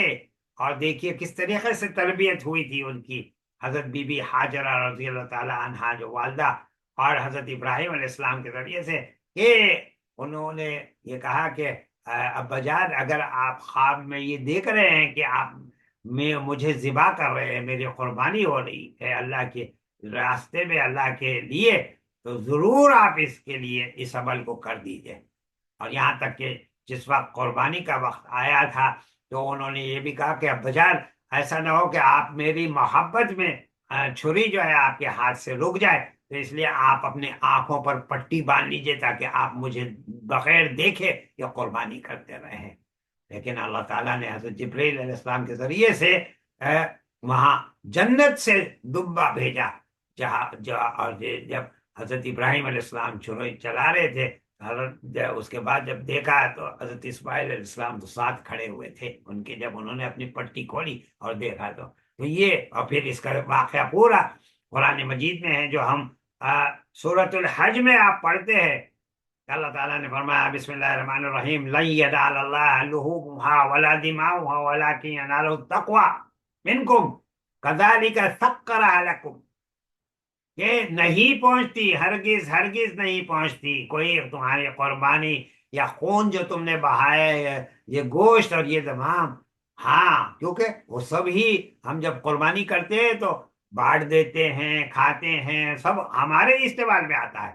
لیکن اللہ تعالیٰ نے کہا جو اللہ تک پہنچتا ہے وہ تمہارا تقویٰ ہے، جو تم نے حب الہی کے ساتھ اللہ کے اس حکم کو پورا کیا اللہ کے لیے، کہ حضرت اسماعیل علیہ السلام کی اور حضرت ابراہیم علیہ السلام کی جو قربانی کا معاملہ تھا، قیامت تک یہ سلسلہ چلتا رہے گا. جیسے کعبۃ اللہ شریف کی تعمیر ہوئی تھی، حضرت ابراہیم علیہ السلام نے 7 چکر لگائے، حضرت اسماعیل علیہ السلام نے، اور اللہ کے گھر کو دیکھتے رہے اور خوش ہوتے رہے کہ کتنا جو ہے عظیم ترین گھر ہے، اور خالق کائنات کا گھر ہے، مالک کائنات کا گھر ہے، رازق کائنات کا گھر ہے، ہر شے کے مالک اور رازق اور خالق کا مکان ہے. اور اللہ تعالیٰ نے مجھے اور میرے بیٹے اسماعیل، ہم دونوں نے مل کے اس گھر کی پھر تعمیر کر دی. اور نہ صرف یہ کہ آپ جب جائیں گے تو آج بھی وہاں پر وہ پتھر آپ دیکھیں گے، جو جنت کا پتھر جو بھیجا گیا تھا، جس کے ذریعے سے آج آپ ساری دنیا میں جو لفٹ سسٹم دیکھ رہے ہیں، وہ اسی پتھر کی برکت ہے جو اللہ تعالیٰ نے بھیجی ہے. کہ یہ پتھر جو تھا خود بخود جو ہے جب حضرت ابراہیم علیہ السلام تعمیر کر رہے تھے اور اس میں اینٹیں لگا رہے تھے، تو اونچائی کی طرف ان کو جب جانا ہوتا تو یہ اونچائی کی طرف جانے لگتا. اور حضرت ابراہیم علیہ السلام کے پیر کے نشان آج بھی اس میں موجود ہیں. وہ آپ کو گلاس میں انہوں نے محفوظ کر کے رکھا ہوا ہے، جو ہے حتیم کے ساتھ ہی مصلی ابراہیم جسے کہتے ہیں، جہاں آپ نوافل ادا کرتے ہیں. تو وہ یا کہیں پر بھی کعبۃ اللہ شریف میں جو ہے طواف کرنے کے بعد، تو یہ آپ آج بھی دیکھ سکتے ہیں. تو یہ تمام نعمتیں اور جو ہے اللہ تعالیٰ کی رحمتوں کے تعلق سے اگر ہم سوچے تو انشاءاللہ ہر قسم کے شرک سے بچ کر حضور انور نبی کریم صلی اللہ علیہ وسلم کے طریقۂ زندگی کو اپنائیں گے تو وہ آپ جو ہے حضرت آدم علیہ السلام سے لے کے حضور انور نبی کریم صلی اللہ علیہ وسلم تک آپ دیکھیں گے کہ ہر نبی اور ہر پیغمبر اسلام کا طریقۂ زندگی آپ کی زندگی کا حصہ ہے. حضرت اسماعیل علیہ السلام کی قربانی، درود ابراہیم آپ جو پڑھ رہے ہیں تو تمام انبیاء کرام کے لیے آپ دعا کر رہے ہیں، صلوات بھیج رہے ہیں، اللہ تعالیٰ کی رحمتوں کی درخواست کر رہے ہیں،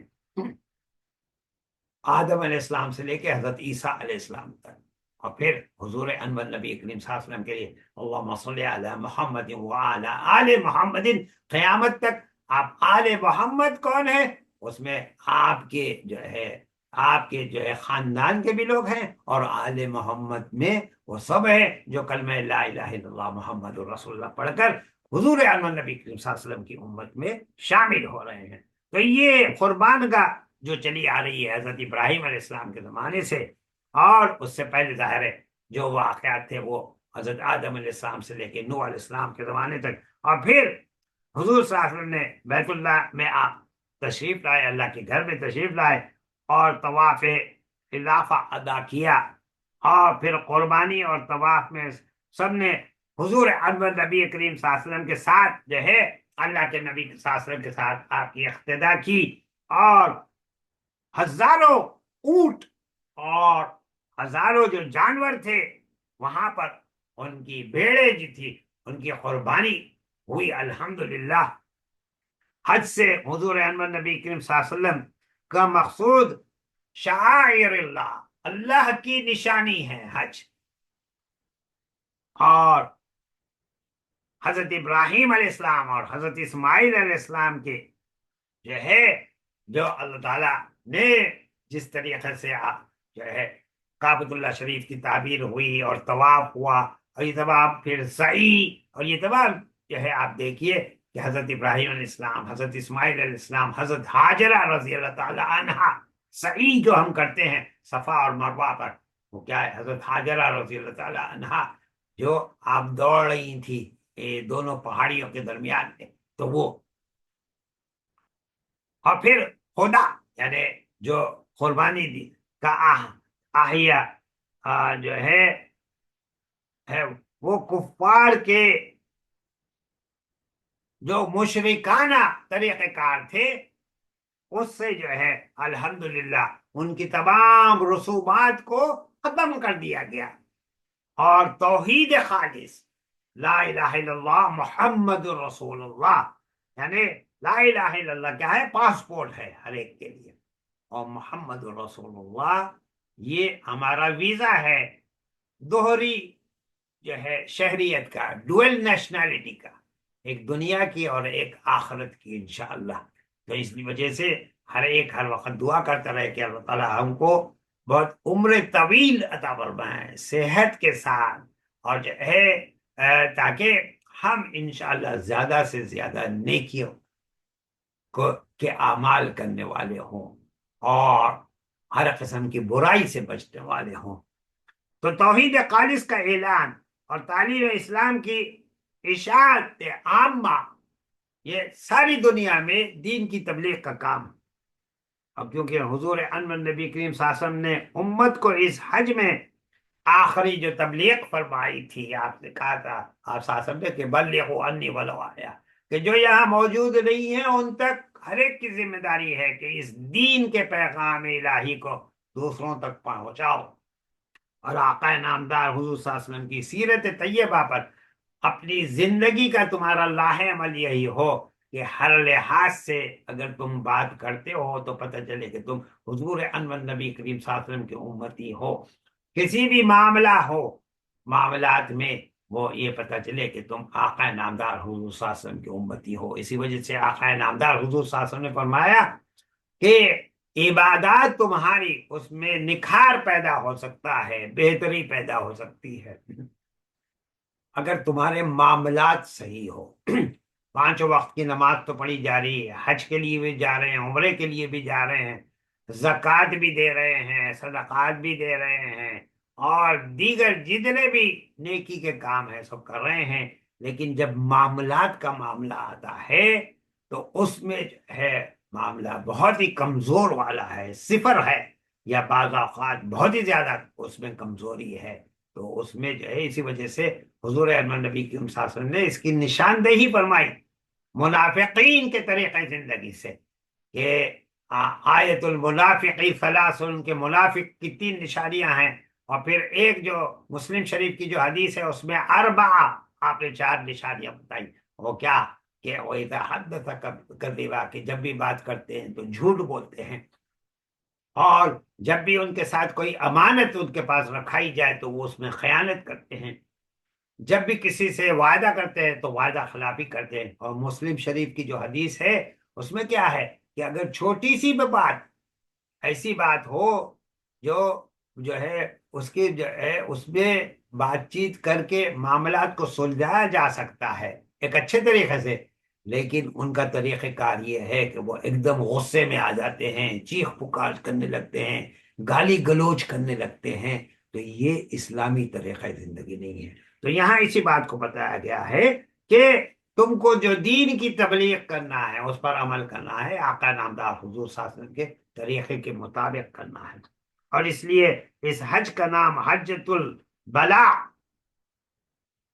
بھی ہے، اور کیونکہ اس حج میں آقا نامدار حضور صلی اللہ علیہ وسلم نے امت سے کلمات جو آپ نے جو ہے ان کو ہدایات عطا فرمائی تھی، اس لیے کیونکہ یہ آخری آپ تھا یعنی سفر، تو اس میں حجۃ الوداع بھی کہا جاتا ہے۔ اور حضور صلی اللہ علیہ وسلم اس عظیم الشان کامیابی کے ساتھ 1,44,000 جو برگزیدہ بندوں کے سامنے توحید کی تعلیم اور عمل اور تبلیغ کے تعلق سے، اور آپ نے پورا پیغام الہی پہنچا دیا۔ پھر مدینہ منورہ کے لیے آپ کی روانگی ہو گئی۔ راہ میں آپ کے راستے میں آپ جب سفر فرما رہے تھے تو بریدہ اسلمی رضی اللہ نے حضرت جو ہے ان کی حضرت علی مرتضیٰ رضی اللہ تعالیٰ عنہ سے ملاقات ہوئی تھی، اور اسی طریقے سے بات چیت ہو رہی تھی، اور پھر اس کے بعد جب آقا نامدار حضور اکبر نبی کریم صلی اللہ علیہ وسلم پہنچے تو خطبہ غدیر یعنی یہ حضور انور نبی کریم صلی اللہ علیہ وسلم نے غدیر پر ایک بہت ہی نصیحت آمیز، آپ نے جو ہے نصیحتوں کے ساتھ پھر مزید ایک آپ نے خطبہ ارشاد فرمایا، اور اس خطبے میں اہل بیت رضوان اللہ علیہم کی شان اور منزلت کا اظہار کیا۔ یہ جو میں نے آپ کے پاس سامنے جو آیت قرآنی 33ویں جو ہے سورت جو ہے سورت الاحزاب کی پڑھی تھی، اسی میں آپ دیکھیں گے کہ یہ آیت قرآنی آپ کو ملیں گے کہ یہ اہل بیت کون ہیں۔ حضور انور نبی کریم صلی اللہ علیہ وسلم کے اہل بیت پہ سب آئیں گے، آپ کی چاروں صاحبزادیاں آئیں گی، آپ کے دونوں داماد آئیں گے، ہاں سارے کے سارے لوگ۔ لیکن افسوس کی بات یہ ہے کہ ایک طبقہ ہمارے پاس ایسا ہے جو حضور انور نبی کریم صلی اللہ علیہ وسلم کی 3 صاحبزادیوں کا انکار کرتے ہیں، اور ایک ہی صاحبزادی کو کہتے ہیں کہ ان کی ایک ہی لڑکی تھی، ایک ہی دختر نیک اختر تھی۔ حالانکہ پورے سیرت طیبہ آپ پڑھیے، آپ کو پورے واقعات ملیں گے۔ اور اسی طریقے سے تم مختلف چیزیں ہیں تو اہل بیت میں یاد رکھیے جو ازواج مطہرات بھی ہیں پوری، یعنی آقا نامدار حضور انور نبی کریم صلی اللہ علیہ وسلم کی جو 11 جو ہے ازواج تھی وہ، اور جو ہے بلکہ بعض روایت کے تعلق سے 13 جو تعداد ہے، وہ سب کی سب جو ہے حضور انور نبی کریم صلی اللہ علیہ وسلم کی اہل بیت کا حصہ ہیں۔ لیکن آپ دیکھیں گے کہ ایک جو طبقہ ہے وہ اس میں بعض ازواج مطہرات کے تعلق سے بہت ہی غلط قسم کے الفاظ کا بھی استعمال کرتے ہیں۔ اللہ تعالیٰ ان کو بھی ہدایت سے نوازے، اور صحیح معنوں میں یہ جو آقا نامدار حضور صلی اللہ علیہ وسلم نے جو ارشادات جو ہے عطا فرمائے تھے اس نصیحت آمیز جو ہے خطبہ غدیر میں، اس کو صحیح طریقے سے اپنانے والے بنے۔ اور حضرت علی مرتضی رضی اللہ تعالیٰ عنہ کا ہاتھ پکڑ کر آپ صلی اللہ علیہ وسلم نے فرمایا تھا، من کنت مولا ہو وعلی مولا ہو، جس کا مولا جو ہے یعنی جس کا میں مولا ہوں، اور علی رضی اللہ بھی اس کے مولا۔ مولا کے ایک معنی ہوتے ہیں مددگار کے بھی۔ اور اس خطبہ کے بعد حضرت عمر فاروق رضی اللہ تعالیٰ عنہ نے حضرت علی مرتضی رضی اللہ تعالیٰ عنہ کو اس جو آقا نامدار حضور صلی اللہ علیہ وسلم نے جو الفاظ عطا فرمائے تھے، تو اس پر انہوں نے اس شرف پر حضرت علی رضی اللہ تعالیٰ عنہ کو مبارکباد دی کہ دیکھو حضور انور نبی کریم صلی اللہ علیہ وسلم نے جو آپ کے لیے بیان فرمایا ہے بہت مبارک ہو۔ اور پھر اسی طریقے سے جو حضرت بریدہ رضی اللہ تعالیٰ عنہ جو تھے، وہ بھی جو ہے ان کے بھی جو حضرت علی مرتضی رضی اللہ تعالیٰ عنہ کے ساتھ وہ محبت کا رشتہ اور بھی مضبوط ہو گیا۔ لیکن یہ جو بزرگوار تھے حضرت بریدہ رضی اللہ تعالیٰ عنہ، ان کی شہادت جنگ جمل میں ہو گئی تھی، جنگ جمل جو ہوئی تھی اس دوران میں۔ اسی طریقے سے 11 ہجری میں یہ وہ سال ہے جس میں اللہ کے رسول صلی اللہ علیہ وسلم نے حق رسالت ادا کرنے کے بعد اپنے جو ہے واپسی کے تعلق سے یعنی 6 ماہ پہلے آقا نامدار حضور صلی اللہ علیہ وسلم کے اس دنیا سے رخصت ہونے سے پہلے، واپس ہونے سے پہلے، اللہ رب العزت نے یہ آیات قرآنی، یعنی یہ جو چھوٹی سی سورت ہے جو آپ پڑھتے ہیں 30ویں سپارے میں، سورۃ النصر جس کہتے ہیں، یعنی اعوذ باللہ من الشیطان الرجیم، بسم اللہ الرحمن الرحیم، اذا جاء نصر اللہ والفتح ورأیت الناس يدخلون فی دین اللہ افواجا فسبح بحمد ربک واستغفرہ انہ کان توابا، صدق اللہ مولانا العظیم۔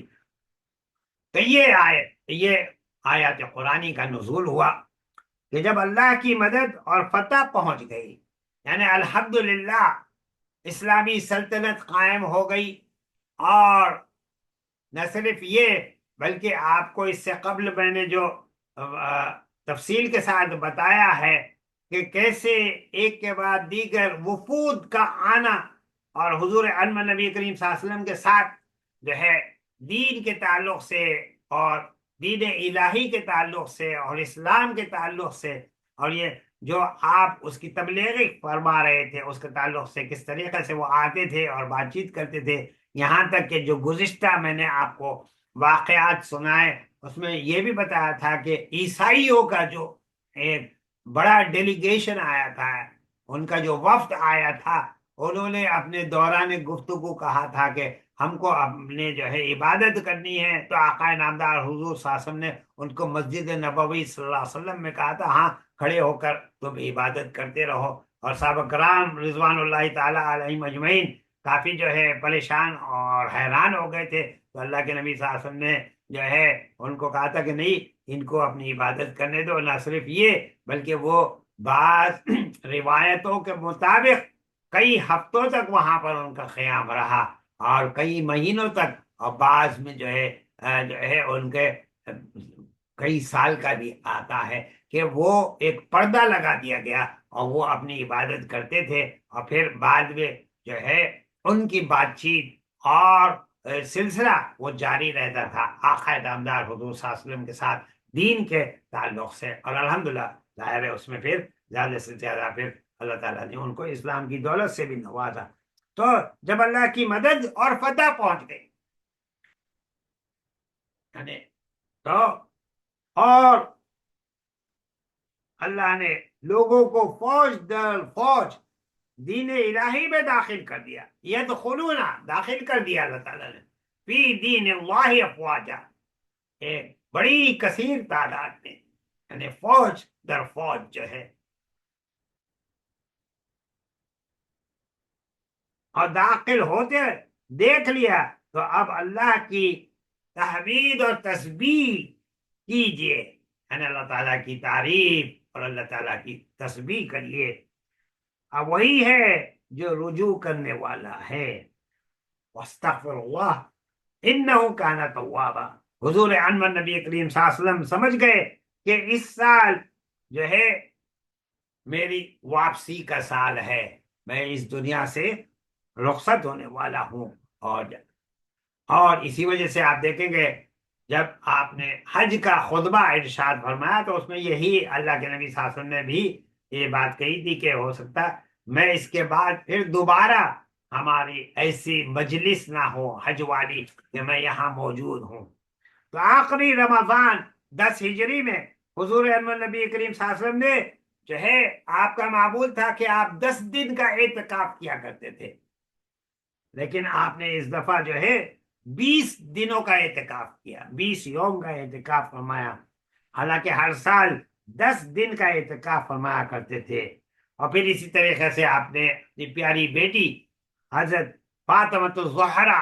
رضی اللہ تعالی عنہا کو جو ہے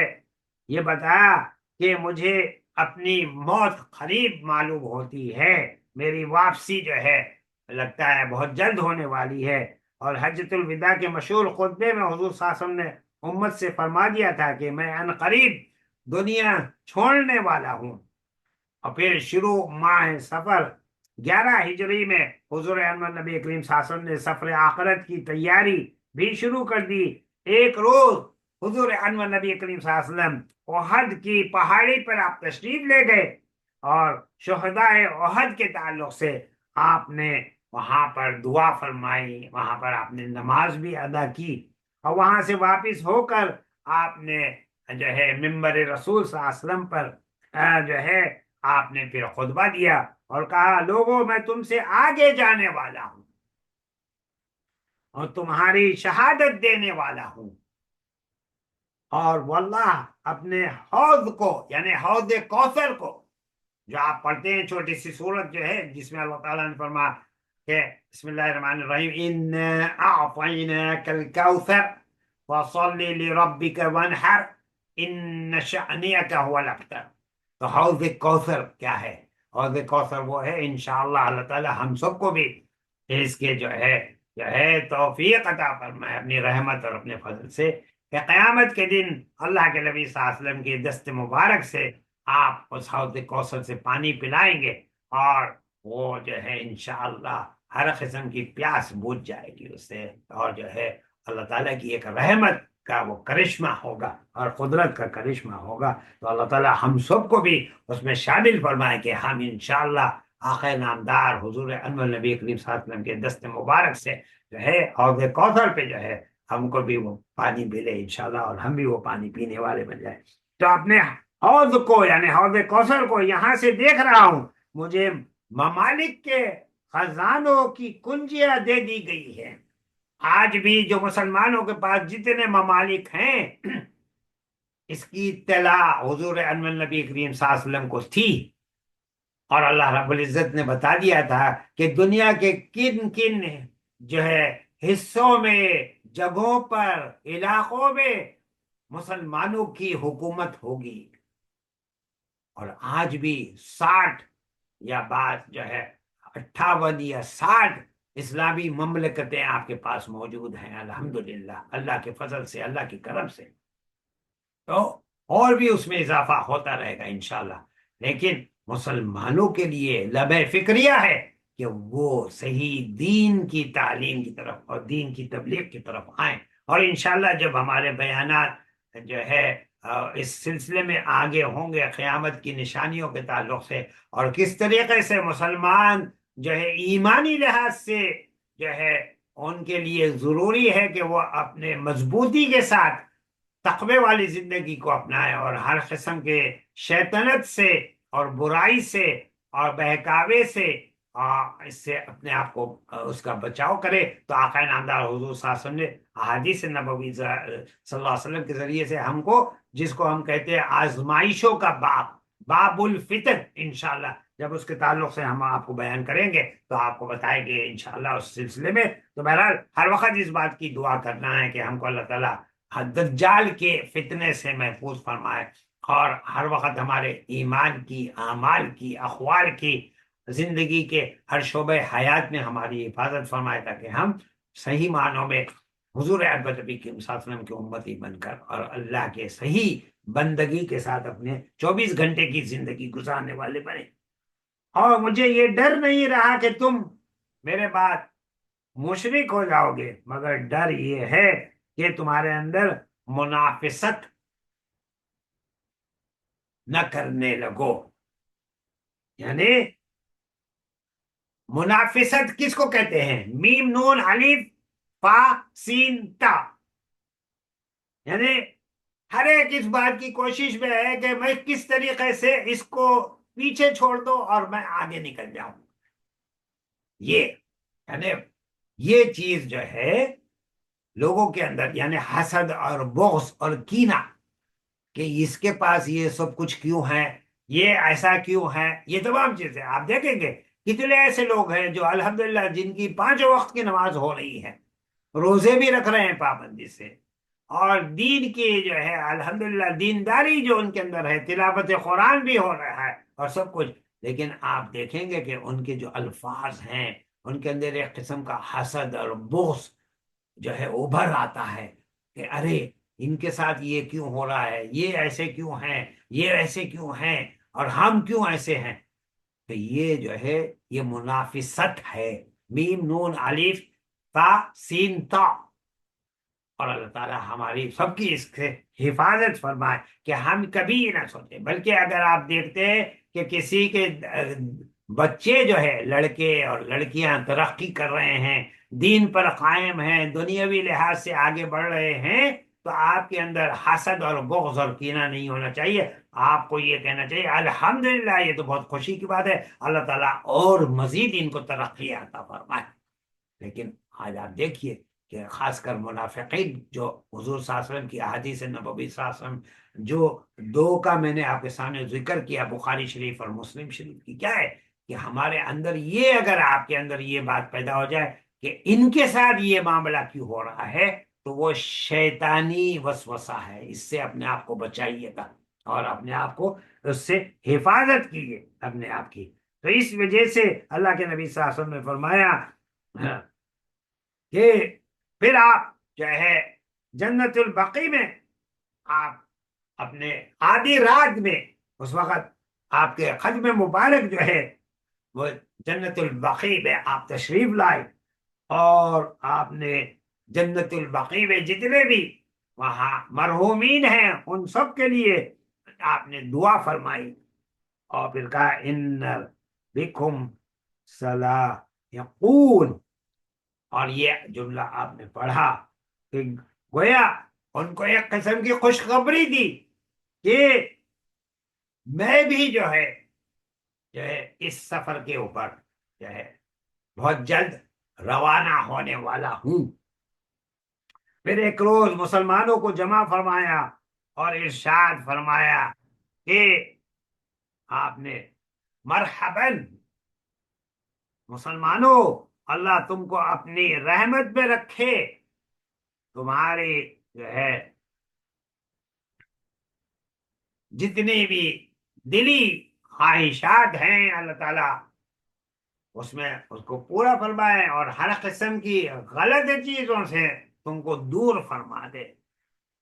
اور تم کو انشاءاللہ رزق عطا فرمائے، اللہ تعالیٰ کی رحمت سے جو رزق تمہارے لیے ہے وہ ملتا رہے، اور اللہ تعالیٰ تمہاری نصرت فرمائے، تمہاری مدد کرے، اور تمہارے لیے جو ہے تم کو رفعت عطا فرمائے، تمہارے لیے جو ہے ترقی تم کو ملتی رہیں، اور تمہیں جو ہے امن و امان عطا فرمائے، امن و امان کی زندگی ہو، اور میں تم کو اللہ کے تقوی کی وصیت کرتا ہوں کہ ہر قسم کے شرک سے اپنے آپ کو پاک کر لو، اور ہر قسم کے اور صرف اللہ وحدہ لا شریک کی عبادت کرنے والے رہو، اور اللہ ہی کو تمہارا جو ہے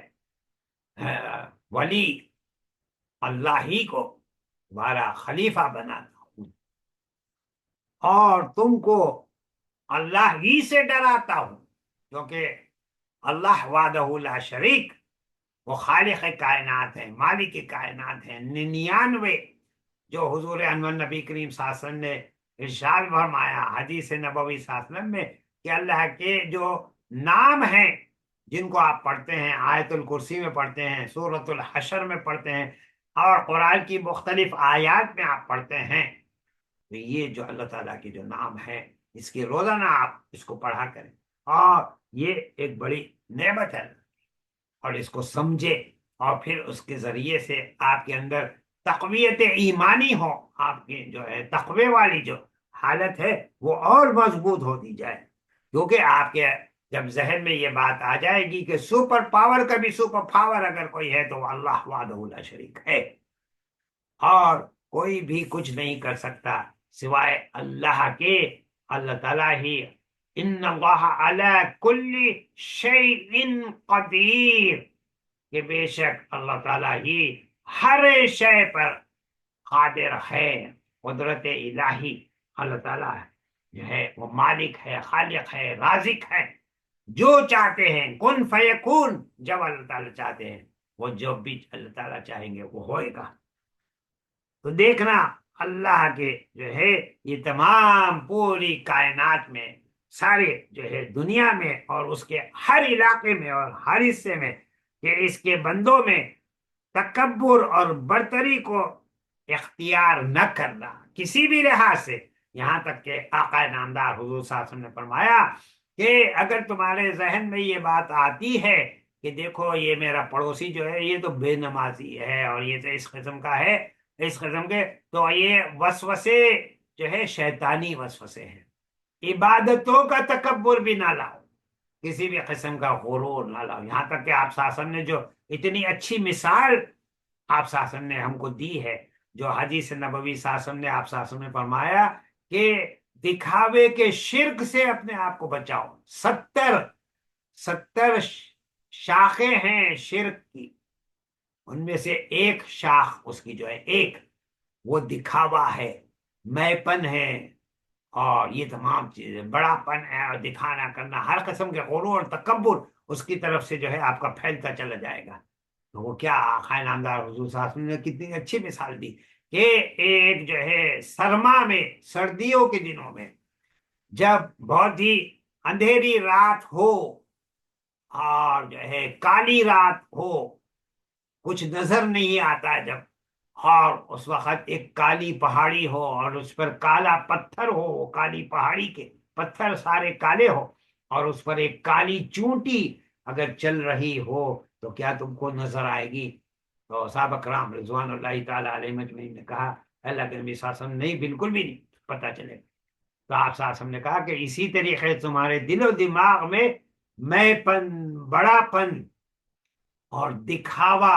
ہر چیز جو ہے داخل ہوتی جائے گی اور تم کو پتہ بھی نہیں چلے گا۔ اور آپ نے یعنی مثال اس میں دی کہ جیسے اگر تم نماز میں جو ہے آپ دیکھیں گے اس کی تفسیر الحدیث میں کہ جو ہے اگر تم نماز پڑھ رہے ہو اور تم کو یہ محسوس ہو کہ کوئی تم کو دیکھ رہا ہے، تو تم اگر 3 دفعہ سبحان ربی العظیم پڑھتے ہو رکوع میں، تو تم نے اس کو 5 دفعہ کر لیا، 7 دفعہ کر لیا، 9 دفعہ کر لیا کہ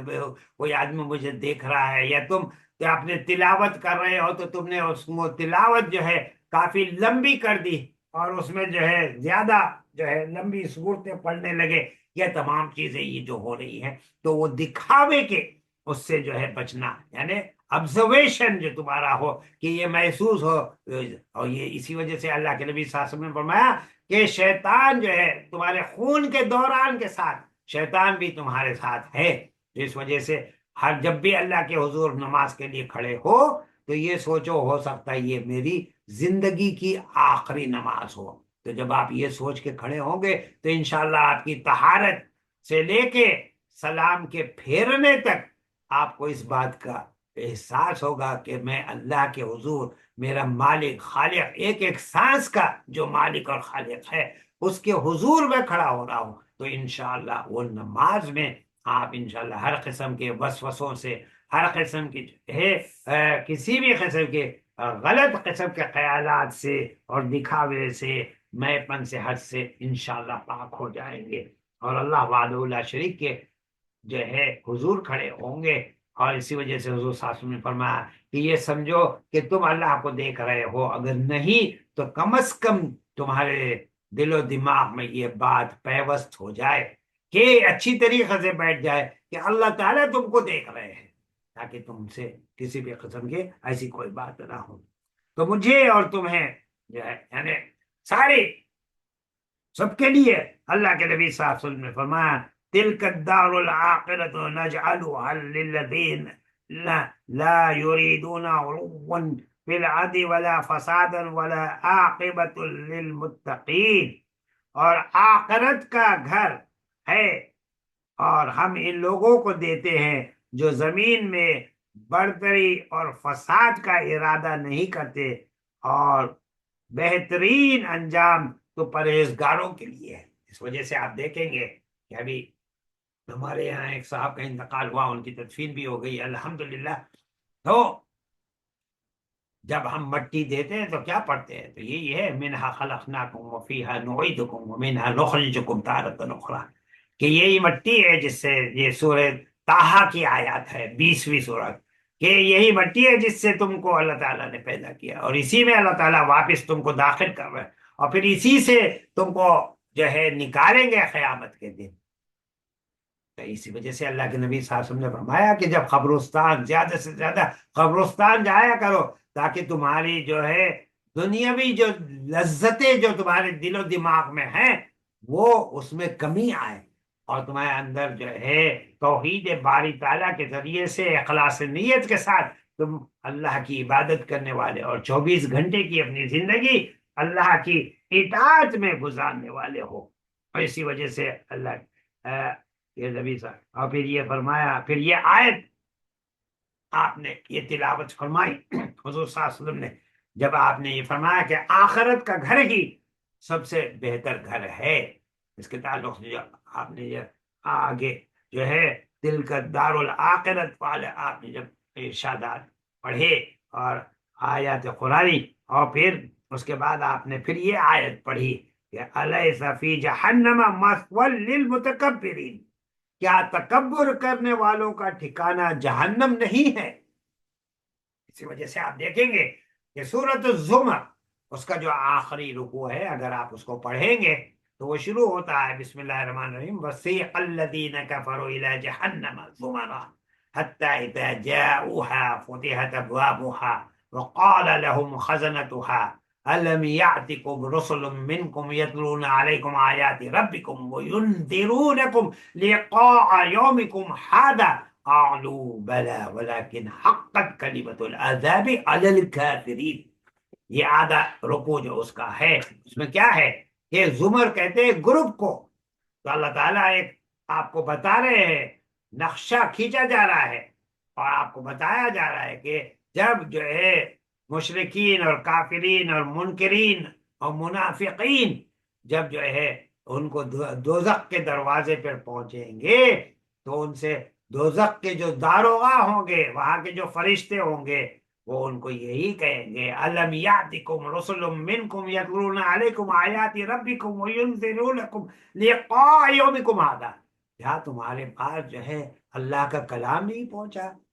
اور جو ہے پیغمبر اسلام کے ہدایات اور ان کی نصیحتیں اور ان کی وصیتیں یہ سب نہیں پہنچی؟ کیا تم کو دین کے تعلق سے نہیں پتہ چلا؟ لقاء یومکم ھذا تم کو اس بارے میں نہیں پتہ چلا کہ آج تم کو جو ہے کیا ہونے والا ہے تمہارے ساتھ اور یہ تمام چیزیں؟ قالوا بلى ولكن حقت کلمۃ العذاب علی الکافرین. اور وہ کہیں گے کہ اب تمہارے لیے عذاب ہی عذاب ہے. اس کے بعد کا جو حصہ ہے وہ وسیق الذین اتقوا ربهم الی الجنۃ زمرا. اور اس کے بعد جو ہے ان لوگوں کے لیے خوشخبری ہے، بشارت ہے کہ جو اللہ کے جو ہے بندگی میں ساری زندگی اپنی گزاری اور حب رسول کے ساتھ اللہ کے نبی صلی اللہ علیہ وسلم کی مکمل اتباع کی اپنی زندگی ہر شعبہ حیات میں، تو ان کو ہوگا کہ وسیق الذین اتقوا ربهم الی الجنۃ زمرا. جب ان کو جنت کے دروازوں کی طرف لے جایا جائے گا تو کیا ہوگا؟ وہ فتحت ابوابها، وہاں کے دروازے کھولے جائیں گے اور پھر فرشتے ان کو سلام کریں گے، سلام علیکم طبتم فادخلوها خالدین. سلامتی ہو تمہارے اوپر، اللہ کی طرف سے سلامتی ہو، اللہ کی رحمتیں ہو اور تم بہت ہی جو ہے اللہ تعالیٰ جو ہے داخل ہو جاؤ ہر وقت کے لیے اس جنت میں. اور اللہ تعالیٰ ہم سب کو بھی اس میں شامل کرے. وَتَرَى الْمَلَائِكَةَ حَافِّينَ مِنْ حَوْلِ الْعَرْشِ يُسَبِّحُونَ بِحَمْدِ رَبِّهِمْ. اور وہ جو ہے کیا ہوگا کہ مومنین کا وہ ہر وقت اللہ کی تسبیح کرنے والے اور حمد باری تعالیٰ کرنے والے ہوں گے. تو یہ تو اللہ تعالیٰ ہم کو بھی اس میں انشاءاللہ ہم کو بھی شامل فرمائے. تو انشاءاللہ جو آج آپ کے سامنے جو واقعات سیرت طیبہ سے پیش کیے گئے وہ حضور انور نبی کریم صلی اللہ علیہ وسلم کے جو ہے حجۃ الوداع کے بعد کے مدینہ منورہ کے سفر اور اس کے بعد جو ہے خطبہ غدیر غین دال یا را اس کے تعلق سے بیان کیا گیا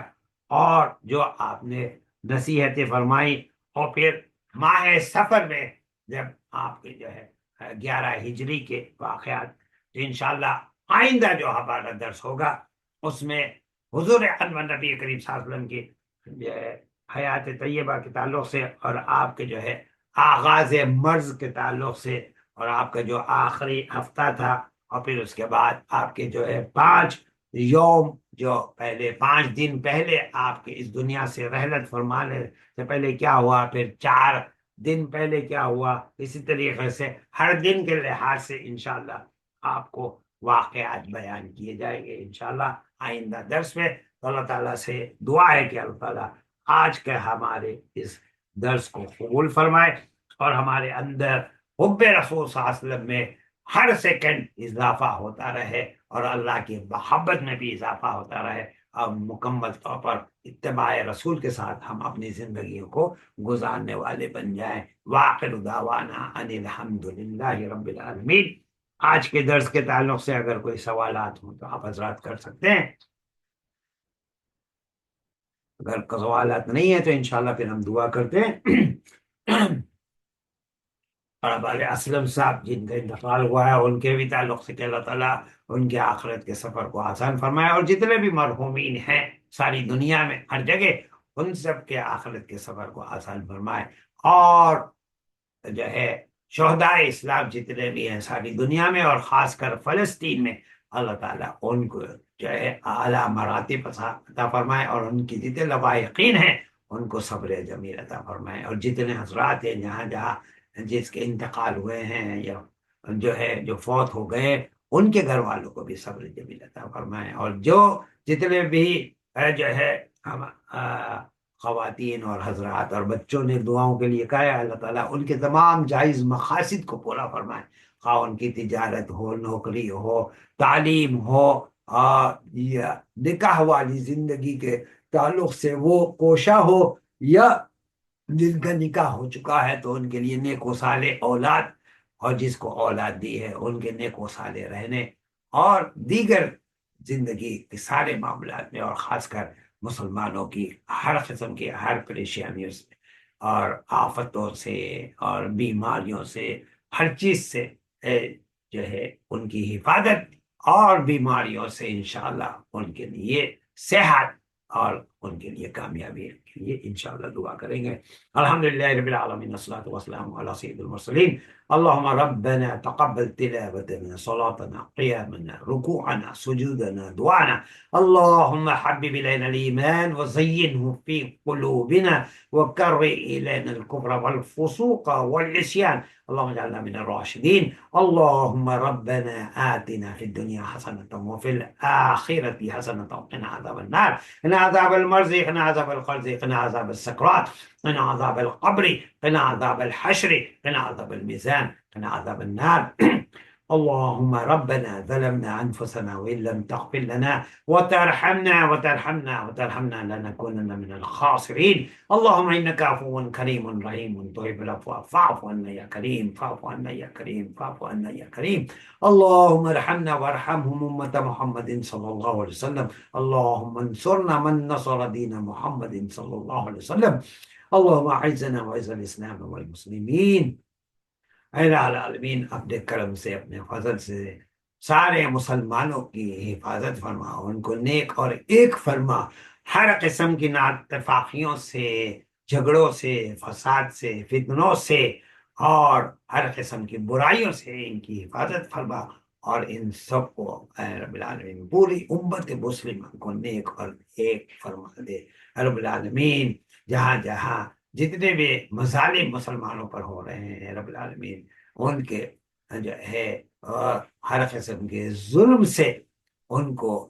نجات عطا فرما، اور جو ہے ایک راحت والی زندگی عطا فرما، اور دنیا کے ہر حصے میں اور خاص کر فلسطین میں وہ جو ہے ایک ہر وقت کے لیے ایسا سیز فائر ہو جائے، ایسے ایسے حالات پیدا ہو جائے اہل کتاب جو ہیں ان کے ساتھ، اور جتنے بھی جو لوگ جو ہے جن کے دلوں میں اسلام کی نفرت ہے، رب العالمین اس کو تبدیل فرما دے اسلام کی محبت اور حب رسول اور حب الہی کے ساتھ، اور ایک ایسا ماحول امن و امان والا ہو جائے جو آقا نامدار حضور صلی اللہ علیہ وسلم نے جس کے تعلق سے تبلیغ فرمائی، پرچار فرمایا، اور انشاءاللہ یہ پھر واپس اسی طریقے سے آ جائے، مسجد اقصی کی حفاظت ہو، اور وہاں پر پورے فلسطین جو ایک اہم ترین علاقہ ہے، جہاں ایک نہیں 2000 تقریباً یا 2000 سے زیادہ انبیاء کرام وہاں پر آئے ہیں، رب العالمین نے اس کی حفاظت فرما، اور جتنے بھی لواحقین ہیں ان کو صبر جمیل عطا فرما، رب العالمین ساری دنیا میں جہاں پر بھی جن لوگوں نے دعاؤں کے لیے کہا ہے ان کی تمام جائز مرادوں کو قبول فرما، جو بیمار ہیں ان کو شفا کاملہ وعاجلہ ومستمرہ عطا فرما۔ اللهم إنا نعوذ بك من البرص والجنون والجذام ومن سيء الأسقام، بسم الله الذي لا يضر مع اسمه شيء في الأرض ولا في السماء وهو السميع العليم۔ اللهم اشفنا واشف مرضانا يا شافي الأمراض۔ رب العالمین جن کے جو ہے شادی نہیں ہوئی ہے ان کے لیے نیک و صالح جو ہے جوڑا جو ان کے لیے لکھا ہے، لڑکا ہو یا لڑکی، وہ جلد سے جلد اس کو منظر عام پر آ کر ان کی مجلس جو نکاح والی ہے اس کے برپا ہونے کی عطا فرما، اور اس کے ذریعے سے ان کو نیک و صالح اولاد عطا فرما، جن کا نکاح ہو چکا ہے ان کو نیک و صالح اولاد کی نعمت سے مالا مال فرما، اور جن کو اولاد کی نعمت عطا کی ہے ان کو بھی نیک و صالح، مطیع اور فرما بردار بنا دے، اپنے والدین کا بھی، اور ان کو آنکھوں کی ٹھنڈک بنا دے، اپنے والدین کا بھی اور آقا نامدار حضور صلی اللہ علیہ وسلم کا بھی، جو سورۃ الفرقان کی جو یہ اہم ترین دعا ہے، ربنا هب لنا من ازواجنا وذرياتنا قرة اعين واجعلنا للمتقين اماما، رب رب العالمین ربنا اغفر لنا ولاخواننا الذين سبقونا بالايمان ولا تجعل في قلوبنا غلا للذين امنوا ربنا انك رؤوف رحیم۔ جتنے بھی مرحومین ہیں رب العالمین ان کے آخرت کے سفر کو آسان فرما، اور ہم سب کے لیے ہر قسم کا ولا تجعل في قلوبنا غلا للذين امنوا، ہمارے دلوں پر جو ایک رسٹ آ چکا ہے اے رب العالمین اس کو صاف کر دے، تاکہ ہمارے اندر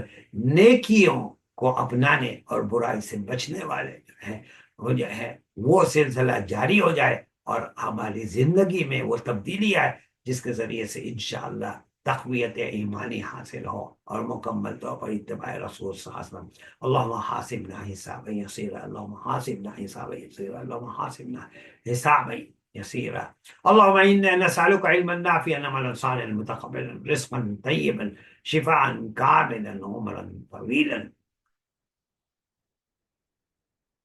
ربنا وتقبل دعاء صلی اللہ تعالی علیہ وآلہ وأصحابہ اجمعین۔ رب العالمین آخر میں پھر ہم آپ کی بارگاہ میں وہی دعا کرتے ہیں جو آقا نامدار حضور صلی اللہ علیہ وسلم نے اپنی امت کے لیے جتنے بھی جو ہے دعائیں آپ صلی اللہ علیہ وسلم نے اس امت کے لیے فرمائی ہیں، رب العالمین ہم بھی آپ کی بارگاہ میں ان دعائیں کرتے ہیں، اور جتنے بھی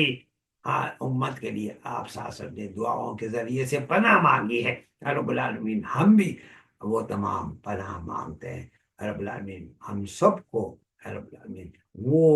ہر دن اور ہر رات ہماری جو ہے مکمل طور پر اتباع رسول صلی اللہ علیہ وسلم پر گزرنے والی ہو جائے، اور رب العالمین آپ کی مکمل اطاعت اور فرما برداری میں ہو جائے، اور ہر قسم کے 70 قسم کے جو شرک کے